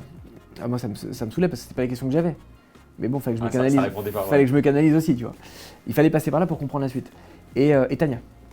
Dès le début. Alors là, Tania, je pense, ça répond plus à tes questions, j'imagine. Ouais. Enfin, c'est un peu plus. Tania, j'ai kiffé. Spirituel, identité juive. On va en parler, je pense, un petit peu après, mais effectivement, je pense que ça a beaucoup plus marqué la suite. Et c'est quoi ta première. Quand tu commences à apprendre ces lois du matin, qu'il faut se laver les mains et tout. Je comprends, c'est des ouf. C'est des ouf. Surtout que Moshe, il a pas. Faut que tu imagines que moi, je pars d'une feuille blanche. Moi, le jour où on m'a dit chapeau, c'est chapeau. C'est pas chapeau un jour, casquette l'autre jour. C'est chapeau toute la journée. Pour moi, retirer le chapeau, je suis pas bien. J'ai été formaté comme ça. Donc, si tu veux, ce qu'on m'a donné, parce que je pars d'une feuille blanche, ça m'a été donné avec. Je l'ai pris comme tel. Donc, il y a des gens qui m'ont connu à l'époque et qui m'ont vu changer en 2 ans. Ils m'ont dit, mais t'es devenu fou. C'est-à-dire, comment t'as pu changer aussi vite? En fait, tout ce qu'on me donnait, j'absorbais, mais sans effort, tu vois. Après, il y a les yo-yo, il y a les hauts et les bas. Faut pas aller trop vite, faut pas prendre trop sur soi. Je suis passé par ces petites phases, mais globalement, ça a tenu dans le temps. Mais quand tu pars d'une feuille blanche, je suis parti. Il a écrit à blanc, Moshe. Et il y en a d'autres, beaucoup avec qui j'ai étudié. Et je peux dire, ils m'ont éduqué vraiment dans mon judaïsme. On m'a dit migvé le matin. Migvé le matin, ça n'a pas bougé depuis qu'on me l'a dit, quoi, tu vois. Et j'ai pas bégayé pendant 2 semaines. Rabbeinu Tam, c'était le lendemain, j'avais le Rabbeinu Tam à la maison. Tout c'était comme ça. Et je me souviens, on m'a dit, je venais d'acheter le Rabbeinu Tam, on m'a dit, ah mais c'est ça, juste pour comprendre, ça fait combien de temps que tu connais le judaïsme quand tu mettais Rabbeinu Tam? Enfin, quand tu. Mais ça faisait 2 mois, genre. 2 mois que c'était tout de suite. Tu essaies de changer aussi. Parce que, ça veut dire c'était plus une recherche spirituelle ou intellectuelle, mais c'est aussi ton comportement qui change. Bah oui. Tes habitudes. Bah, la première année, c'est vrai que j'ai pas fini de faire, mais la première année où j'ai commencé, j'ai mis 15-20 fois les tefilines, on va dire, quand j'avais des coups. À un moment donné, ce qui s'est passé, c'est que j'ai voulu faire un Shabbat. Et là, il s'est passé un truc de ouf. C'est qu'en un Shabbat, le mois où j'ai fait le Shabbat, la première fois, je travaillais 7 jours sur 7. J'allais au sport tous les jours et je travaillais 7 jours sur 7. Donc ça veut dire Shabbat tous les jours. Le jour où j'ai dit à mon associé qui travaillait comme moi, et je travaillais même la nuit en fait, parce que la nuit on faisait des projets de lui. Time is money, ça pour toi. Mais oui, j'étais dans ça. Donc quand j'ai le plus dur pour moi, quand j'ai dû dire à mon associé, écoute samedi je vais pas travailler, c'est jamais arrivé en 4-5 ans. J'ai pas arrêté le travail pendant 4-5 ans. Et je lui dis je vais faire Shabbat, je vais chez mes cousins, truc. J'ai fait Shabbat chez mes cousins à ma manière, mais je me suis dit tiens je vais faire comme eux. Tu vois, je vais pas le téléphone, rien. Le mois où j'ai fait Shabbat, t'es en création de boîte, ça fait 1 an et demi que t'as ta boîte. En 1 mois, j'ai fait autant que 18 mois de chiffres. Oh. Et là, je me suis dit, j'ai appelé mon associé, je dis voilà, écoute, comme un peu les tefilines, j'ai arrêté de travailler samedi, j'arrête tout de suite. Donc j'ai fait Shabbat tout de suite. Après, j'ai plus jamais retouché Shabbat, à mon niveau, avec ce que je connaissais. Parce que pour moi, ça m'amenait de l'argent, donc j'étais tellement omnibulé par ça. Mais toi, quand tu prends cette décision, si pour toi, comme tu dis, depuis 13 ans, l'argent c'est le plus important. D'arrêter les Shabbats, d'où elle est venue cette décision? Pendant 24 heures, tu touches à rien. T'as pas eu peur? Non, c'était sympathique. J'étais avec mes cousins, on a rigolé, on a passé un Shabbat, j'ai mangé, on a bien dormi. T'as réussi à faire un Shabbat sympa? Non, parce que souvent, il y a des gens qui font Shabbat, mais. Ah, mais en fait, je m'ennuie un peu, etc. C'est-à-dire directement, t'as réussi à bien prendre le Shabbat. Ouais, Pour revenir à ce que tu me disais, c'était pas le vendredi soir de chez tes grands. non, j'ai kiffé. Non, la vérité, c'est sympathique. J'étais avec mes cousins, je les redécouvrais après 15 ans. Alors, me revoir sur un Shabbat, c'était un truc de fou chez moi. Puis ils me redécouvrent, ça fait 15 ans que je les ai pas vus. Ouais. Donc, si tu veux, ouais, je pense qu'il y a eu cette connexion. C'est bien, c'est important de le dire aussi. Tu as réussi à faire un Shabbat, pas un Shabbat où, pour beaucoup de gens, c'est des contraintes. J'ai pas le droit de faire ça. Non, toi, c'est le Shabbat où tu trouves ta famille, c'est le Shabbat où tu rigoles. Voilà, C'est je l'ai rattaché par ça, ouais. On va dire à ce moment-là. Et donc voilà, et donc depuis ce jour-là, j'ai toujours fait Shabbat. Donc après, Shabbat, tu le fais tout seul chez toi. Donc, ouais. Enfin, t'étais dans les cours. Ouais. Donc ouais, c'est ça. Donc, Tu fais des cours avec Moshe Cohen, tu apprends le Tanya, tu apprends. ouais, voilà, Shulchan Aruch, un truc. le Alors, Shulchan Aruch. ça parle dans tous les sens. Hein. J'étais compliqué à arrêter, donc ça veut dire que ça partait toujours dans tous les sens. On partait du livre à chaque fois. C'est ça. Pour te dire, je me souviens, c'est que sa fille, elle m'appelle encore, je crois, elle m'appelle Moshe Pizza. Parce qu'elle sait que je ramenais tout le temps les pizzas à tout le monde. Et donc voilà, après ce fameux copain de l'école, du travail avec ma mère, l'associé de ma mère, il m'a dit: ah tiens, j'ai mon copain qui est juif, il fait une Brit Mila. Alors la Brit Mila, c'était un niveau pour moi, tu vois. C'était un niveau. Alors je l'avais fait, mais je m'en souviens pas. Là en l'occurrence, ouais, c'était spécial en vrai quand même, tu vois. La première fois que tu le vois, c'est spécial. Et là-bas, je rencontre quelqu'un qui m'a beaucoup marqué. C'est parce que j'étais à Sarcelles, au Mont Juif. C'était pas Sarcelles Village où il y avait beaucoup de juifs là-bas aussi, mais c'était pas le cœur de Sarcelles Village. C'était pas le cœur de Sarcelles, là où il y a le Bet Rabad et là où il y a les choules, etc. Et donc là, j'ai un chassid qui était là, David Habib. Je parle avec lui. Attends, j'avais soif à ce moment-là d'informations. Parce que j'avais commencé avec Moshe, mais ça allait passer vite. C'était trop long hein, le mercredi, c'était trop long le lundi. D'attendre une semaine. Ah, ça, c'est trop long d'attendre. C'est ça. Donc et je lui dis, est-ce que tu donnes des cours, etc. Où est-ce que tu habites et tout ça. Alors lui, évidemment, à l'époque, il saute sur l'occasion, tu vois. Bon, quelqu'un qui vient me voir, je suis comme ça, je saute sur l'occasion aujourd'hui, tu vois. Donc je comprends maintenant qu'il m'a sauté. Je comprends qu'il m'a attrapé. En fait, celui qui t'a ramené à la Torah, c'était un non-juif, c'est ça? Ouais. Ah, sans cet ami, il n'y aurait pas eu tout le... Bah non, finalement. Ah ok, c'est ça. Ce qui est fou en histoire. Okay. C'est là où tu vois que ça, c'est bon. On est... Dieu, il a ces personnes dans le monde pour... Ouais. Non, c'est fort. Et du coup, quand j'arrive au Betrava de Sarcelles, alors là, c'est incroyable, puisque j'arrive, tout le monde me dit bonjour. Déjà, c'était pas le cas dans ce que j'avais vu. Et en 3 minutes, j'ai fixé tous les shiurim de la semaine. Avec Mendy Biton, avec... je donne des noms parce que c'est des noms qui ont marqué un petit peu l'ambiance. Tu étais entouré de beaucoup de... Enfin, il y a beaucoup de personnes qui t'ont aidé dans ce parcours-là pour du coup, clairement... c'est important, tu penses, pour des... Bah, clairement, en fait, faut imaginer que quand je dors... je pourrais même pas dire combien de fois j'ai dormi chez Mendy, chez David, chez Israël Adayov. J'ai dormi chez... C'est des gens chez qui... Chez Yaakov Biton. J'ai dormi tellement chez eux en 1 an et demi qu'en fait, tu vis la chose de l'intérieur. Et quand tu vois un schliard qui est jusqu'à 3h du matin au téléphone en train de résoudre le problème des trucs, à donner sa vie, etc., avec un émette, c'est choquant. Quand tu vas en stage chez Mendy, Biton, je dis un stage parce que les jeunes qui sont passés par là, ils comprennent. Mais ça veut dire, quand tu te retrouves chez Mendy, dans sa petite yeshiva à Sarcelles Village, et qu'il t'éduque comme un militaire, ça veut dire, c'est migvé, t'ouvres le migvé, parce qu'il est 5h du matin ou 5h30, je ne sais plus à quelle heure c'était, mais c'était très tôt. 1 heure chassidoute, mais c'est pas 50 minutes. On parle pas, c'est 1 heure chassidoute. Il y a pas, il te met dans le système. Il t'envoie un Torah dès le matin, il t'envoie la journée, tu la démarres, t'es gonflé à bloc. Tu fais ta fila, tu vas travailler, le soir tu reprends, et tu vis comme ça pendant 1 an et demi en fait. Je pouvais pas aller à la yeshiva. J'ai pas eu à ce moment-là, je me suis posé beaucoup de questions. Est-ce que je vais aller à la yeshiva, est-ce que je vais pas aller à la yeshiva? Mais j'étais engagé, j'avais déjà 800 000 € d'emprunt. J'avais déjà je sais pas combien d'immobilier, j'avais combien d'équipes le matin que je devais former, que je devais gérer, etc. Tu peux pas tu peux pas tout quitter et partir, c'était impossible. Je me suis vraiment posé la question. Ah, c'est quoi, qu'est-ce qui te fait amener tellement vite dans ce monde? Enfin, si je prends conscience que j'ai. Je prends conscience. C'est des gens que tu as vus qui t'ont inspiré, qui t'ont dit j'ai envie de ce même mode de vie. Enfin, c'est les cours que tu as entendus, c'est tout en même temps. Non, déjà ouais, clairement, il y a personne qui m'a pas inspiré, vraiment. Ça a été la base de tout parce que c'est un mode de vie.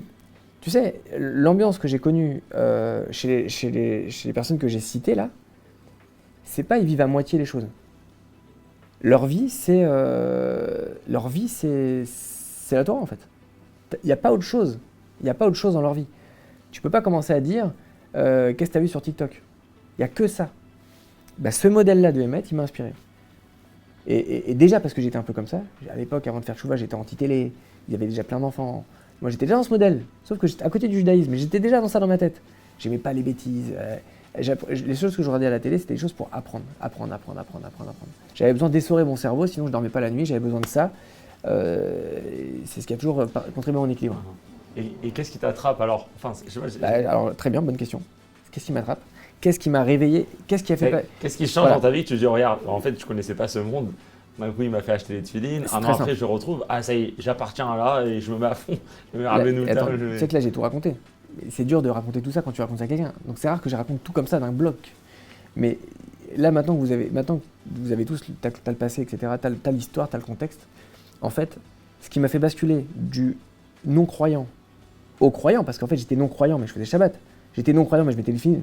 J'étais non-croyant, mais j'allais à l'école tous les soirs, mais j'étais non-croyant. Ce qui m'a fait basculer, c'est ce que je te disais avant, j'avais une capacité de comprendre très vite les choses. Donc tu me dis quelque chose, je comprends tout de suite. Donc j'avais une capacité à me mettre en immersion dans un sujet, à faire le tour très vite, et en fait, dans un temps record. Donc tout ce que j'apprenais, quand tu n'as plus rien à apprendre dans un sujet, alors tu vas dire, il y a toujours quelque chose à apprendre, ok, mais moi ça m'ennuie déjà. C'est-à-dire que soit il y a vraiment à apprendre, soit il reste des cacahuètes. Et donc, je m'ennuyais dans tout. Donc, j'ai été très vite dans le sport, très vite j'excellais et j'arrêtais. Dans le matériel, très vite j'ai fait telle activité et je me suis ennuyé, comme je disais un peu tout à l'heure. Très vite, je me suis intéressé à tel domaine de la vie et très vite je me suis ennuyé. Dans la Torah, ce qui s'est passé, c'est que j'ai rencontré des gens sur texte. Donc c'est pas dans les affaires à faire semblant de gagner de l'argent. Pas dans les affaires, parce que les affaires c'est complexe aussi, c'est compliqué. Les contrats, quand tu démarres, t'as 20 ans, les droits des contrats, les trucs, et t'as pas ces bagages-là. C'est très dur le quotidien quand tu sors et que t'as pas eu de repères et de gens autour de toi qui ont fait ça. Donc j'ai vécu aussi une difficulté à ce moment-là. Mais quand tu parles quand tu t'assois sur texte, avec ce fameux monsieur avec une grande barbe et un chapeau, et que le mec, il te rentre dans une mara, que toi t'as rien compris, tu te sens bête alors que tu crois que t'étais le plus intelligent la veille, ça m'a mis une claque en fait. Ça m'a mis 2 claques. Ça m'a mis une claque sur l'humilité, parce qu'en fait moi j'étais l'opposé de l'humilité à l'époque. C'est vraiment l'opposé, c'est des histoires, c'est horrible, tellement j'étais imbu de ma personne, c'était horrible. Voilà, c'était horrible. J'étais vraiment insupportable. Et donc c'est déjà sur l'humilité, ça m'a vraiment mis une claque là-dessus. Et la deuxième claque, c'est qu'en fait, quand j'ai vu que sur une Mishnah, on reste des fois 3 shiurim dessus, et que j'ai pas fait le tour et que j'ai rien compris, c'est que j'arrive au cours d'après, j'ai l'impression que j'ai rien compris. Pourtant j'ai révisé, je prenais tout en notes, tous les cours que j'ai depuis le début, j'ai pris des notes, donc j'ai des kilomètres de cours. Et que les mecs ils comprennent avec autant de facilité. Je me suis senti tellement bête que j'ai compris qu'en fait, déjà dans la Torah, il y a une grandeur qui est sans fin, c'est En Sof. C'est infini ce qui se passe dans la Torah. Dans une Mishnah, dans 3 lignes, tu peux faire le tour, mais tu peux rester des semaines et des semaines. Ça n'existe pas dans le Chol, dans le juridique. Ça n'existe pas. C'est limité le juridique, c'est limité la compta, c'est limité le commerce, c'est limité. Une fois que tu sais vendre. C'est limité, tu as fait le tour. Alors après, tu peux affiner, mais en fait, je pense que j'ai été ébloui intellectuellement, parce que j'ai compris que j'étais bête. J'ai compris que... Et là, t'as pas essayé de faire très très vite et t'ennuyer? Ça va mais marcher? si, j'ai essayé. Donc je me suis investi pendant 1 an et demi à fond. Mais là, t'as vu qu'il y avait... Mais en fait, plus je m'investissais, et plus ça faisait naître en moi un besoin de soif. Alors que dans le Chol, c'est l'opposé. C'est que quand je m'investis dans le Chol, ça me générait un dégoût, parce qu'une fois que tu as fait le tour de la rédaction d'un contrat, une fois que tu as fait le tour de comment faire un site internet, ça y est, tu as fait le tour. Et il y en a, ils font des sites internet toute leur vie. Moi, ça m'a saoulé, j'en ai fait 3, ça m'a saoulé. J'ai appris à coder pour faire le truc, j'ai appris très vite, et à un moment donné, ça me saoule. Dans la Torah, plus tu rentres dans ça, et finalement, en fait, tu comprends après, plus ça réveille ton âme, en réalité. Plus tu as soif. Oh, tu me rappelles, il y a le Rabbi Rachab Kuntra Soumayan, il a écrit. Et là-bas, il ramène un passouk de Parashat Nitzavim, et il parle de l'âme rassasiée et l'âme assoiffée. Il dit l'âme rassasiée, c'est l'âme animale, l'âme matérielle.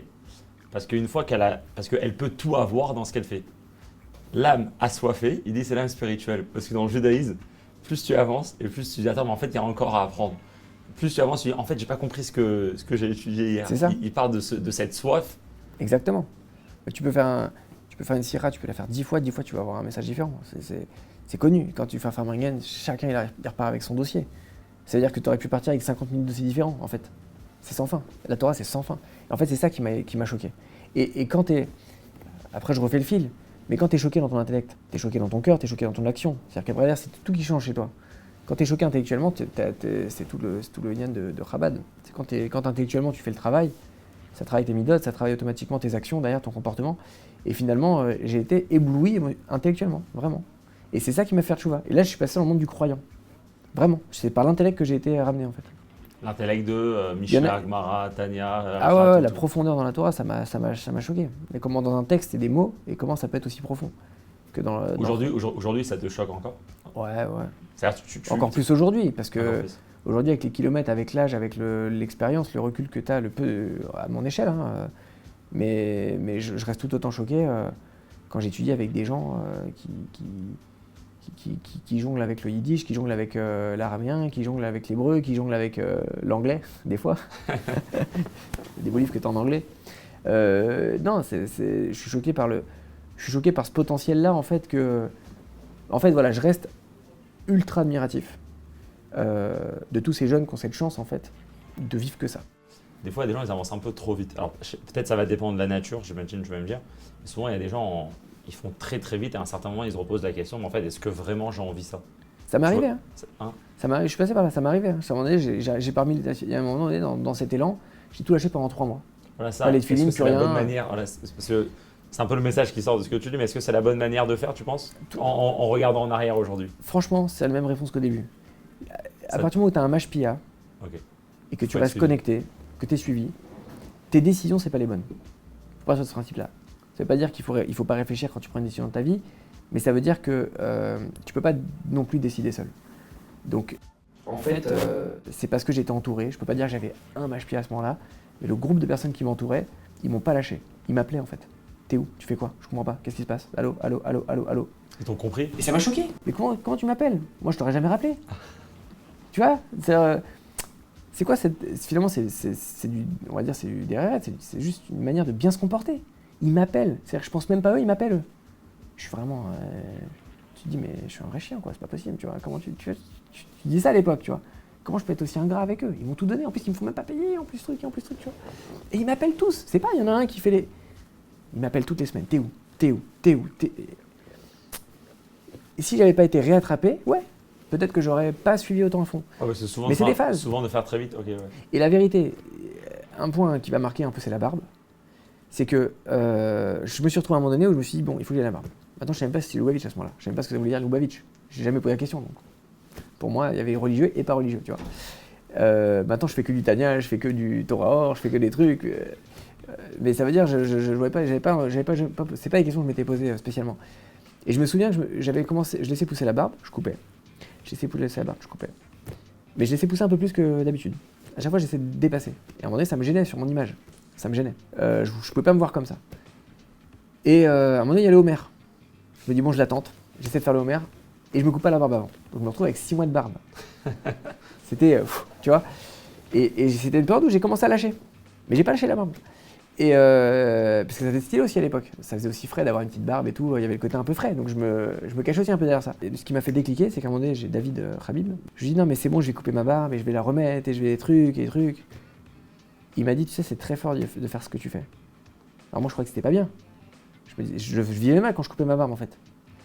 Mais il me disait, il m'a dit un truc, il m'a dit très fort. Il m'a dit mais c'est très bien ce que tu fais. Il me l'a dit avec des mots qui le représentent lui. Tu vois, il était très émette. Il me dit parce qu'il y en a qui font exactement ce que tu m'as dit. Il y en a qui vont à fond et qui lâchent tout. Toi, tu coupes, t'as pas peur de couper, ressortir avec. T'as pas l'a priori des gens qui vont dire ah il a tout lâché. J'ai pas peur de tout lâcher, de tout reconstruire. Parce en fait, j'ai compris. Tu vois. Toi, tu dis même quand tu faisais vite parce que tu cherchais le émet. Alors peut-être, ouais, t'as fait un peu trop vite, mais pour toi, c'était le émet c'était cette vérité que tu voulais. Voilà. Et quand il m'a amené cette base-là, c'est normal de descendre. Et quand tu chutes dans ta vie. Bien sûr. Quand tu chutes, t'es content de chuter. Et après, quand t'as les mamarim des 3 semaines, etc., et tu comprends que la chute, c'est Baruch Hashem, tu comprends que c'est le tremplin vers le futur. Tu comprends que c'est là que tu grandis. Mais il y en a plein qui vivent leur chute spirituelle, ou leur descente, et c'est relatif, comme une défaite. C'est pas une défaite. La vie, elle est comme ça. Et quand tu vis avec ça, t'es construit. Ça s'appelle une construction, ça s'appelle que t'es construit à vie. Du coup, pour répondre à ta question, j'ai été construit pourquoi? Parce que t'avais des mecs comme ça qui m'appelaient. Ok. Parce que j'avais un entourage qui m'appelait. Enfin, tu penses que c'est très important pour le mec qui fait tes chouvas d'être bien au moins une personne, c'est sûr. Mais On peut pas dire que j'étais pas dépendant. J'étais complètement indépendant depuis longtemps. J'avais besoin de personne dans ma vie. J'étais déjà hyper autonome depuis 10 ans à ce moment-là. Oui, mais je parle au niveau de la Torah, des enseignements, comment les appliquer dans la vie. Mais je pense que tout c'est miroir. C'est-à-dire que tout ce qu'on se dit là, c'est valable dans le rôle. Tu peux pas exploser dans le rôle si t'as pas un mentor, si t'as pas quelqu'un qui te guide dans les choses. Des fois, je vais dire un mot à quelqu'un, un de mes commerciaux, il va gagner 10 ans. Oui, parce que forcément, moi j'ai 10 ans de galère. Lui, je lui donne en 2 secondes un cadeau, il va pouvoir s'envoyer direct. En très peu de temps, tu peux avoir énormément d'informations. Et ça marche aussi dans le rôle. C'est-à-dire, tu lâches une équipe commerciale, tu lâches une équipe.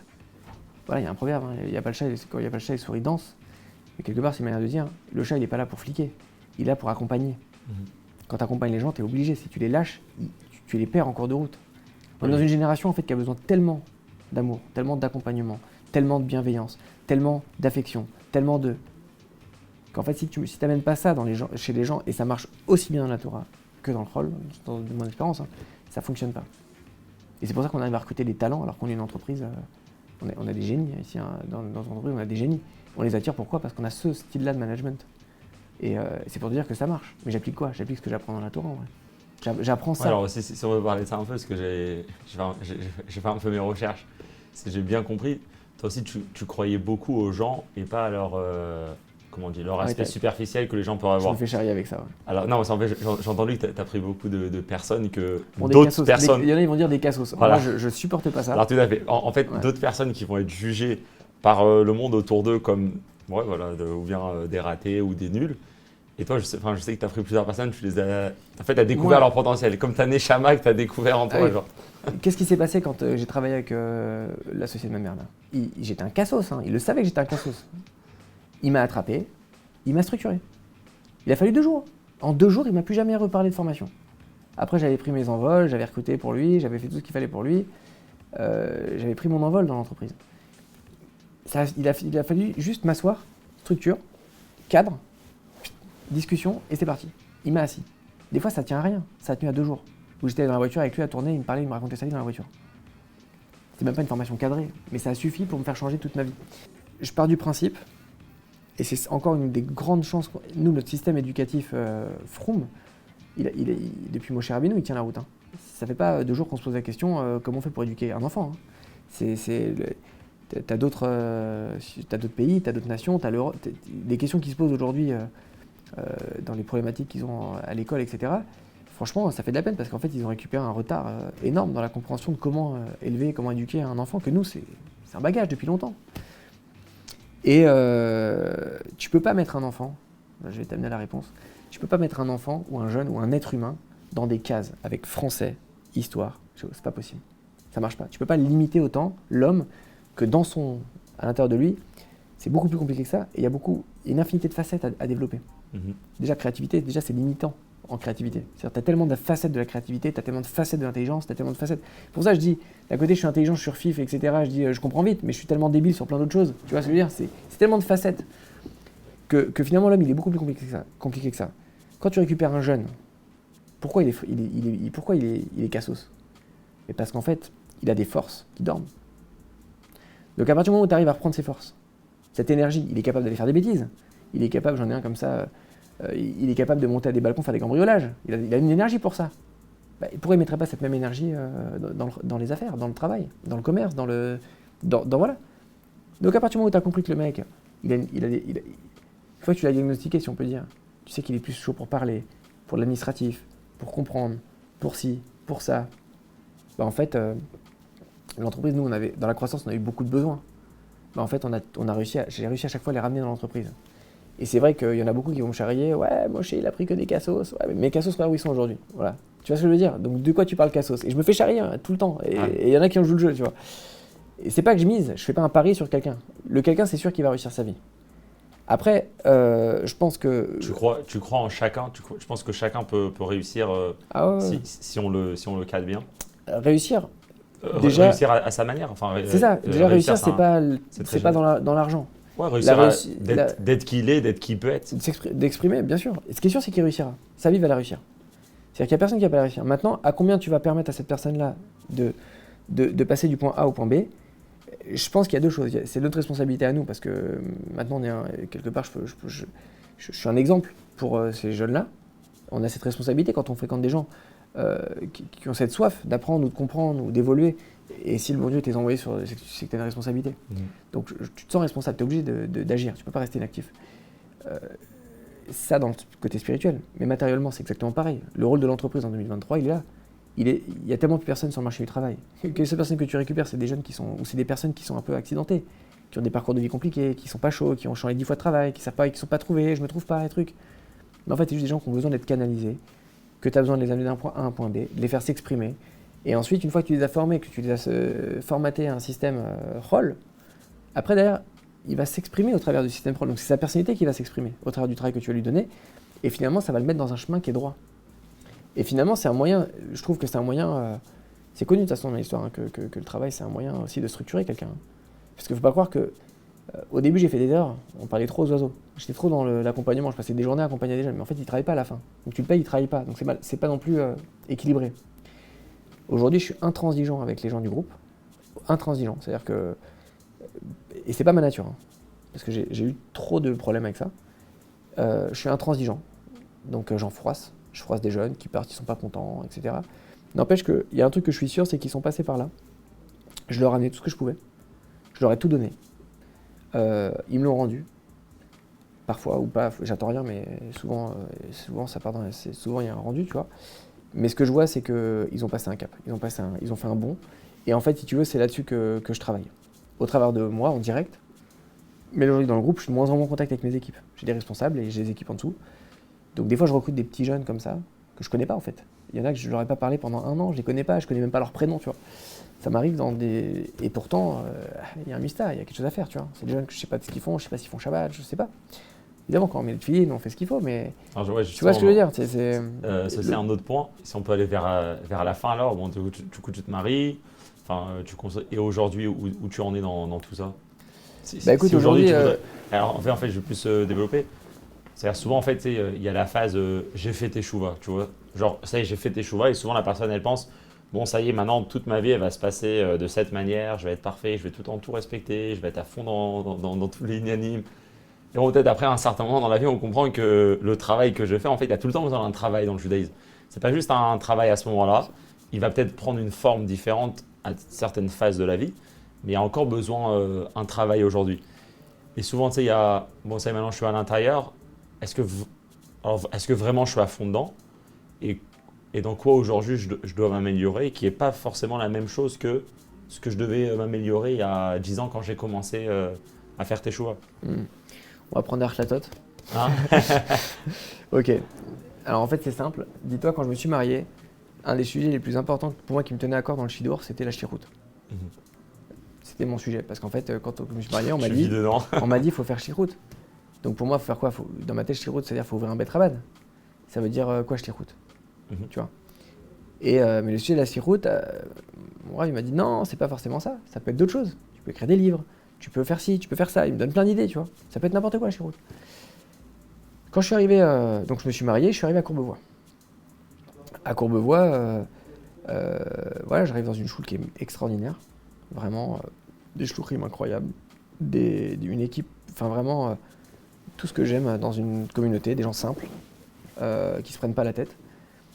Et cette simplicité, je la retrouvais pas forcément à Levallois, je la retrouvais pas forcément dans d'autres endroits, je me sentais moins à l'aise, donc la communauté me ressemblait. Mais j'étais toujours travaillé par cette idée de shlichut. Qu'est-ce que je fais? Que tu dois aller habiter je sais pas où. Et j'avais mon mashpi à l'époque qui me disait ta shlichut, c'était katamot, faut pas que tu... C'est ton instant, et il m'a dit ton travail c'est un bet rabad, et ton travail c'est un bet rabad. Ton travail, oui. Et c'est vrai, je brasse beaucoup de monde dans le Bet Rabban, dans le Bet Rabban, tu vois, dans le travail. C'est ça. Mais en fait, la réponse, elle est là. C'est qu'en fait, c'est la même chose. C'est qu'en fait, j'ai mis 2 ans avant de vraiment comprendre que chaque connexion, c'était une shlichut. C'est-à-dire que n'importe quel juif... Ça, c'est où tu travailles aujourd'hui. Ma vie. Je me lève le matin, je me couche le soir. Et je vais te dire même plus que ça, en vérité, même le matin quand tu te réveilles avec ta femme et tes enfants, tu es déjà dans un... si on peut dire, dans un avoda, dans un service. Déjà, tu vois, t'es déjà... Et si tu veux, moi je vis comme ça, je suis imprégné de ce truc-là, complètement. Où je me dis qu'à chaque instant, il faut qu'il y ait un impact. Je peux pas passer une seconde sans... En plus, je suis très... Ceux qui me Ça veut dire connaissent... quoi, pour toi, une journée de travail, juste travaillant sans trouver le juif ou la manière, c'est pas une bonne journée? C'est pas ça. C'est-à-dire qu'à un moment donné, je me stressais par rapport à ça. Je me dis, ah, je tire route, faut aller, truc. Là, c'est impossible que je parte mettre des prospectus dans les boîtes aux lettres. J'ai pas le temps. Alors, il y en a qui vont dire, ah, tu trouves le temps. Ça, c'est dans les films.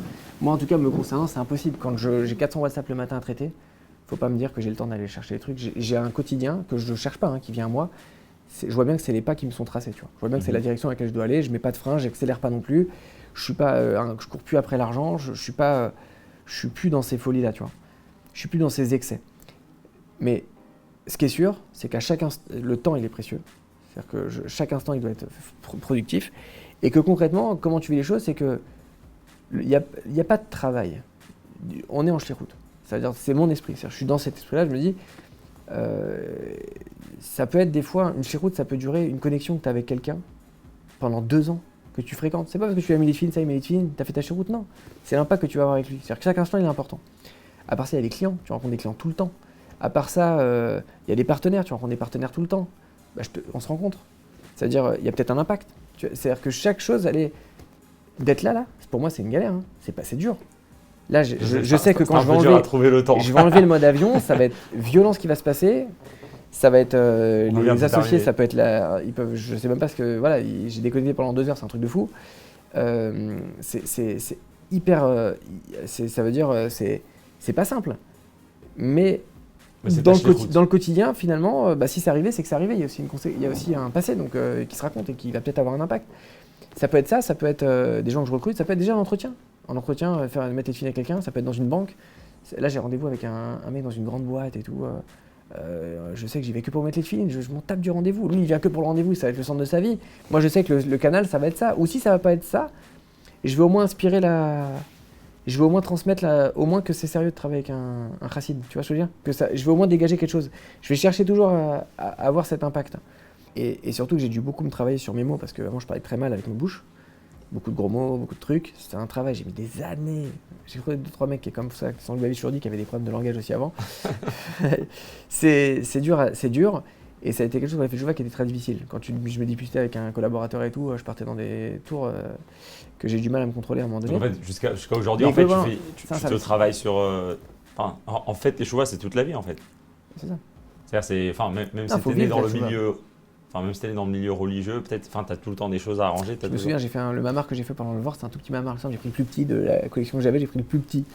Et c'est sur le Télim 130, qui parle des profondeurs du cœur, etc. Ouais, Mamakim, Krati Rachel. Et je me souviens encore, parce que je l'avais bien étudié à l'époque. Et en fait, même un tzaddik qui fait tchouva toute la journée, ça s'arrête jamais. Et en fait, un juif, c'est que ça. Et je vais te dire même plus que ça. Je parle à quelqu'un qui n'est pas juif. La vie, c'est que ça. La vie, c'est que de t'approfondir dans tout. Souvent, on ramène la phrase d'Admon Azaken, Kol Yamav Bit Tchouva. Tous ces jours, toute la vie, c'est Teshuva. C'est que ça. C'est que ça. Sinon, ça peut pas exister de stagner. Dans tout. Dans ton Shalom Bayit, dans l'éducation des enfants, dans ta compréhension de la Torah, dans le travail, dans tout. Dans chaque seconde de ta vie, en fait. Et Dieu bénisse qu'on a de quoi se divertir et de quoi pas s'approfondir. Mais c'est vrai que là, je pense que c'est une des difficultés, c'est que pour ça, faut le comprendre, pour ça, faut avoir appris, pour ça, faut être conscient. Et c'est un travail. Et chacun a notre travail. Donc, c'est plus facile quand on est bien entouré. C'est plus facile quand on a une équipe autour de ça. C'est ce que tu disais. Surtout si on est jeune, quoi. Pour les jeunes. Les jeunes, ils comprennent rien, ils croient comprendre, ils comprennent rien. Même moi, je pense comprendre que j'ai rien compris, en fait. En fait, tu vois, si tu réfléchis vraiment, c'est vrai. Et ça, c'est très juif de penser comme ça, en fait. C'est très juif de penser comme ça que, en fait, t'as rien compris. C'est genre, tu crois que tu connais des choses, tu crois que t'as... C'est infini, comme tu disais tout à l'heure. C'est infini. Dans toi, dans ta situation, t'en es là où tu dois être, mais ça veut dire, j'ai 35 ans, toute ma vie, j'ai rien fait encore. Magnifique. J'aimerais terminer avec 2 questions. J'aimerais bien... Tu viens de nous raconter toute ta vie, tout ton parcours. Est-ce que tu penses réellement que tu as comment dire ça, un chanceux? En fait, j'explique. Il y a énormément de jeunes, d'adolescents, même d'adultes, que ce que tu as connu quand tu étais jeune, ils le vivent encore aujourd'hui. Et certaines personnes, ils pensent que c'est impossible. Et on voit que beaucoup de gens ne sortent pas de ces situations. Tu nous as un petit peu expliqué dans quoi tu t'es trouvé quand tu étais jeune. Mais finalement, tu en es sorti, tu as réussi à construire une famille, un juif religieux, tu as tes convictions, tu as à fond dans ton travail, dans ta shlichut. Tu penses que tout le monde peut réussir à ça? Déjà, je pense qu'en fait, je vais donner la réponse bateau. parce qu'il faut la donner, comme ça fait bien, après je peux dire la vérité. Comme ça, tu vois. La réponse bateau, c'est qu'en fait, le problème, c'est qu'aujourd'hui, et chacun à son niveau, hein, on met tous pas assez d'efforts dans ce qu'on fait. Ça veut dire qu'en fait, tu peux pas construire une entreprise, construire une relation, construire ta vie, tu peux pas construire en 3 secondes. Tu peux pas construire en disant « Ah, au bout de 3 mois, j'ai pas de résultat, j'arrête. Ah, j'ai commencé un travail, ça va pas, ça me plaît pas, j'arrête. » Il n'y a pas « ça te plaît pas ». Le problème, c'est qu'aujourd'hui, on est dans une génération en fait, où tout va tellement vite que si ça va pas vite, ça va pas. Et en fait, on laisse pas le temps à faire mûrir les choses, à grandir, à aller en profondeur. Ça, c'est la réponse bateau. Donc, du coup, tu veux dire que… Mais qu'un jeune, il s'en tape, il a son TikTok, il faut que ça aille vite, et maintenant ou jamais. Donc je vais parler différemment.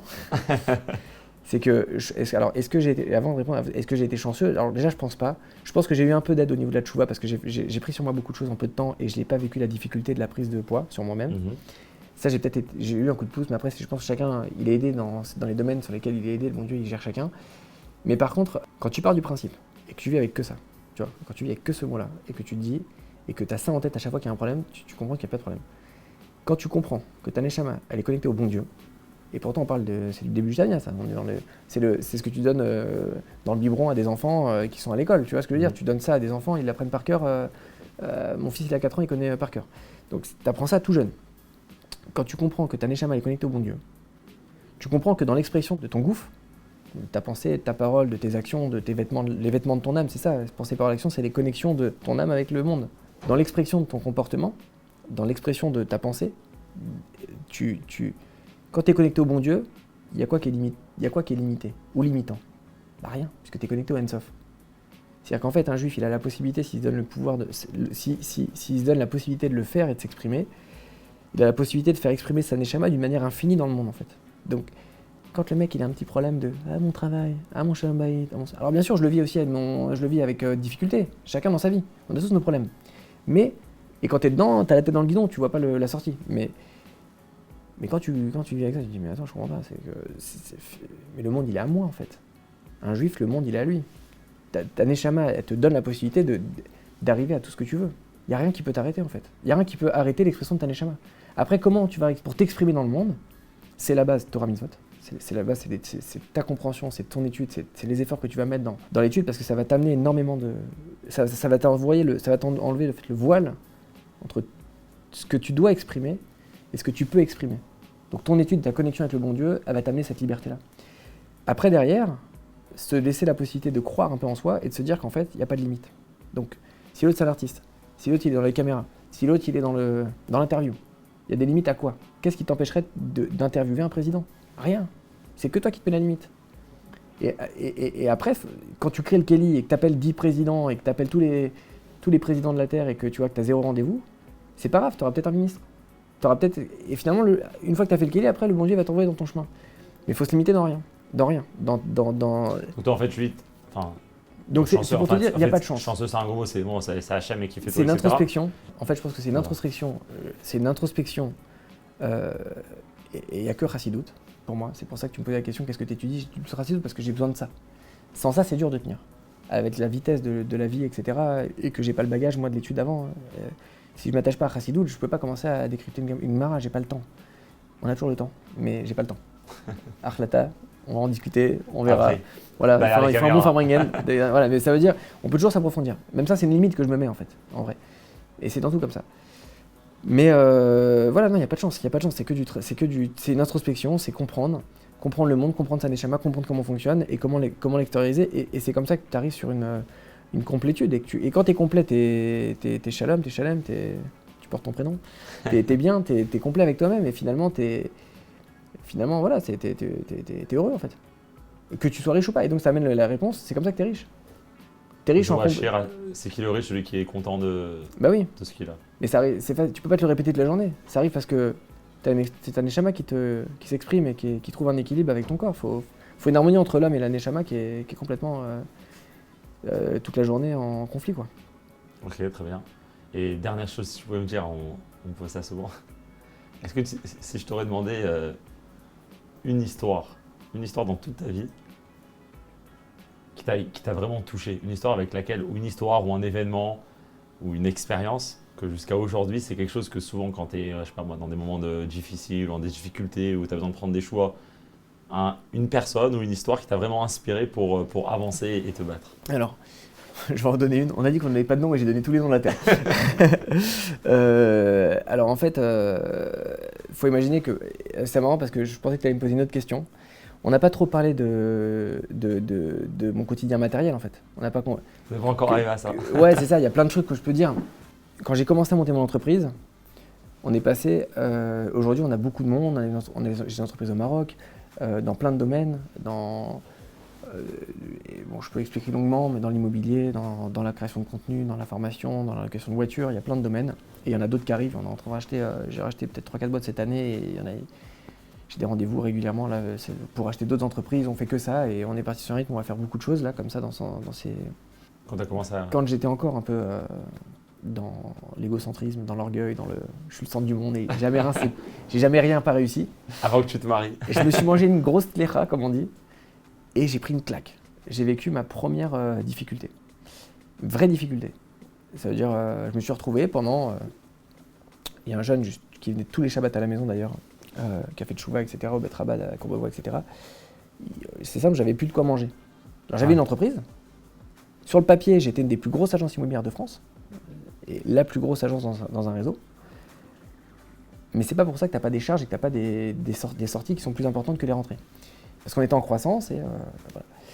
Et quand tu es en croissance, tu as beaucoup de chiffres, mais le chiffre il finance aussi la croissance, donc en fait tu as des charges des fois qui sont un peu plus élevées. Et des fois ça dérape quand tu n'as pas de trésorerie. Donc j'avais jamais vu que j'étais impossible à l'échec. J'ai été rappelé un petit peu à l'ordre par le bon Dieu, et je me suis mangé une épreuve. Pendant 10 mois, j'ai pas touché 1 euro. J'étais en impayé. Je me retrouvais dans la même situation que quand j'étais à 13 ans. Tu vois. On parlait de comment vivre l'épreuve. Tiens, il faut une bonne épreuve pour comprendre comment vivre une épreuve. Sinon, tu peux pas l'expliquer, tu vois. Donc c'est bien de passer par une épreuve, parce que ce que je te dis là, je n'aurais pas pu le dire. Et il y a beaucoup de gens avec qui j'ai aidé un petit peu à sortir des épreuves grâce à cette histoire. C'est une longue histoire, mais concrètement, j'arrivais plus à dormir. J'ai fait des phases la nuit et tout, je me réveillais, je tremblais, les pompiers, urgences, des crises d'angoisse, je sais même pas ce que c'est. Je repars chez le médecin, je comprends pas ce que j'ai, mais je sais juste que j'ai cru que j'allais... C'est-à-dire des trucs de ouf. Ma femme, elle comprenait rien ce qui m'arrivait. Elle le vivait avec moins de pression que moi, tu vois. Maintenant, c'est pas que j'étais pas sûr de pouvoir ressortir, mais c'est la première fois que j'avais un problème d'argent. J'avais un problème d'impayé, je galérais à payer les salaires tous les mois. C'était hyper dur, tu vois. Alors que finalement, de l'extérieur, les gens ils me voient comme un mec qui réussit. Ah, j'ai du monde, ça brasse de l'oseille, truc. Ça veut dire, on faisait plusieurs millions d'euros par an déjà de chiffre d'affaires, tu vois. Donc tu te dis comment c'est possible. Et en plus, j'étais jeune. Il y a des gens qui ont vécu ça de l'intérieur, puisqu'ils étaient invités chez moi, il n'y avait que des kémiotes à manger. J'avais pas de viande, j'achetais des kémiotes le matin, ma femme a fait du pain et on mangeait que ça. Et pendant des mois, ça a été comme ça. J'ai fait réviser mes mésozotes et mon rêve me disait refais vérifier. J'ai fait vérifier à 3 mois, etc. Bon, je l'ai fait courte, l'histoire elle est très longue, elle est très belle et tout ce qu'on veut, on fera une autre vidéo si tu veux. Une fois que. On fêtera la 100e vidéo, on fêtera la 100e vidéo, tu vois, on fera le cycle. Non, je sais pas, mais ça veut dire qu'il y a une vraie histoire autour des. En fait, en gros, en kit tour, on a vérifié mes filines. Et en fait, je venais de les faire vérifier, mais il a remonté le rush à l'envers. Il a inversé 2 parachutes. Ah, wow. Donc j'étais chez le Rabbi, ça a été vérifié là-bas, et quand je suis revenu en France, quand je me suis tapé 8 mois de galère, j'ai réinversé, et le soir j'ai dormi bien, et j'ai recommencé à retrouver ma tête, parce que j'avais plus ma tête en fait. Je pouvais plus réfléchir correctement, c'est comme si j'avais un roi, c'est vraiment un roi tout, c'est vraiment un truc dans ma tête qui m'empêchait de réfléchir normalement. Et l'histoire c'est quoi? L'histoire c'est un peu lié à ce que je disais là, c'est une histoire qui m'a... Donc ça cette histoire déjà m'a marqué, d'avoir pris une claque ça m'a fait du bien. Sur le coup, tu le sens pas comme ça. Ça, c'est déjà une histoire. C'est déjà une histoire en soi. Okay. Non, j'ai appelé Shlomi Ben Soussan. Ça m'a marqué, tu vois. Tu me parles d'un truc qui m'a marqué moi personnellement. Et finalement, je me suis dit, mais c'est quoi ce chiard de folie? Maintenant, je suis tous les jours à côté de lui. Je suis dans son maître depuis 4 ans. Je lui ai jamais vraiment parlé. On n'a pas de. J'étais invité chez lui, etc. Mais je suis jamais rentré dans l'intimité. Okay. Et je l'appelle et tout. Je lui pose une question. Et je lui dis, mais comment tu fais? Maintenant, c'est quelque chose qui peut paraître normal. Mais à l'époque, ça me paraissait pas normal. Comment tu fais pour avoir une crèche et une entreprise? Il a une crèche, ok. Crèche, un GAN, etc. Comment c'est possible d'avoir le Bet Rabbah, d'avoir le truc, d'avoir des projets, d'avoir tout le temps des projets. Et tu sais qu'il n'y a pas 1 euro d'avance. Il n'est pas milliardaire, Shlomi. Il ne court pas après l'argent, il ne court pas après les gens, il vit de émettre, complet. Je dis, mais comment tu fais pour tenir? Parce que moi, j'ai des charges, j'ai un problème, là, j'arrive pas à payer. Lui, je savais qu'il avait eu, comme tout le monde, des difficultés de parnassa. J'aurais pu appeler lui, j'aurais pu appeler n'importe qui. C'est pas lié à sa chiroute, c'est pas lié à Shlomi. On est tous passés par là dans la vie, mais finalement, j'ai pas un homme d'expérience qui était religieux, qui était dans la Torah, qui était dans le truc. Et les gens que j'avais autour de moi, c'est pas des gens qui avaient des activités matérielles, qui étaient, on va dire, des chassidim, quoi, tu vois. Et maintenant, je sais que les comptes, ils sont à l'équilibre, quoi. C'est-à-dire que c'est du jonglage, tu vois, tout le temps. Et il me dit, si tu veux, je peux essayer de trouver quelqu'un qui peut te prêter de l'argent pour t'aider à repartir. Maintenant, je sais qu'il a besoin de plus cet argent que lui. Lui, il a besoin de plus l'argent que moi, j'ai besoin. Oh. Ça m'a choqué, tu vois. Et voilà, bon, ça a fait que... Franchement, tu m'aurais pas reposé la question. Bon, c'est une histoire comme une autre. J'avais sûrement d'autres qui m'ont touché plus que ça. Mais bon, c'est là où finalement, dans sa manière de, on va dire dans sa manière de répondre, c'est pas la chose, elle a touché, ok. Et c'est pas fou ce qu'il a dit. C'est juste que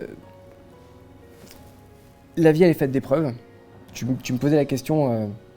Si on doit redonner des forces à des gens, quand tu vois à l'extérieur, tout est toujours brillant.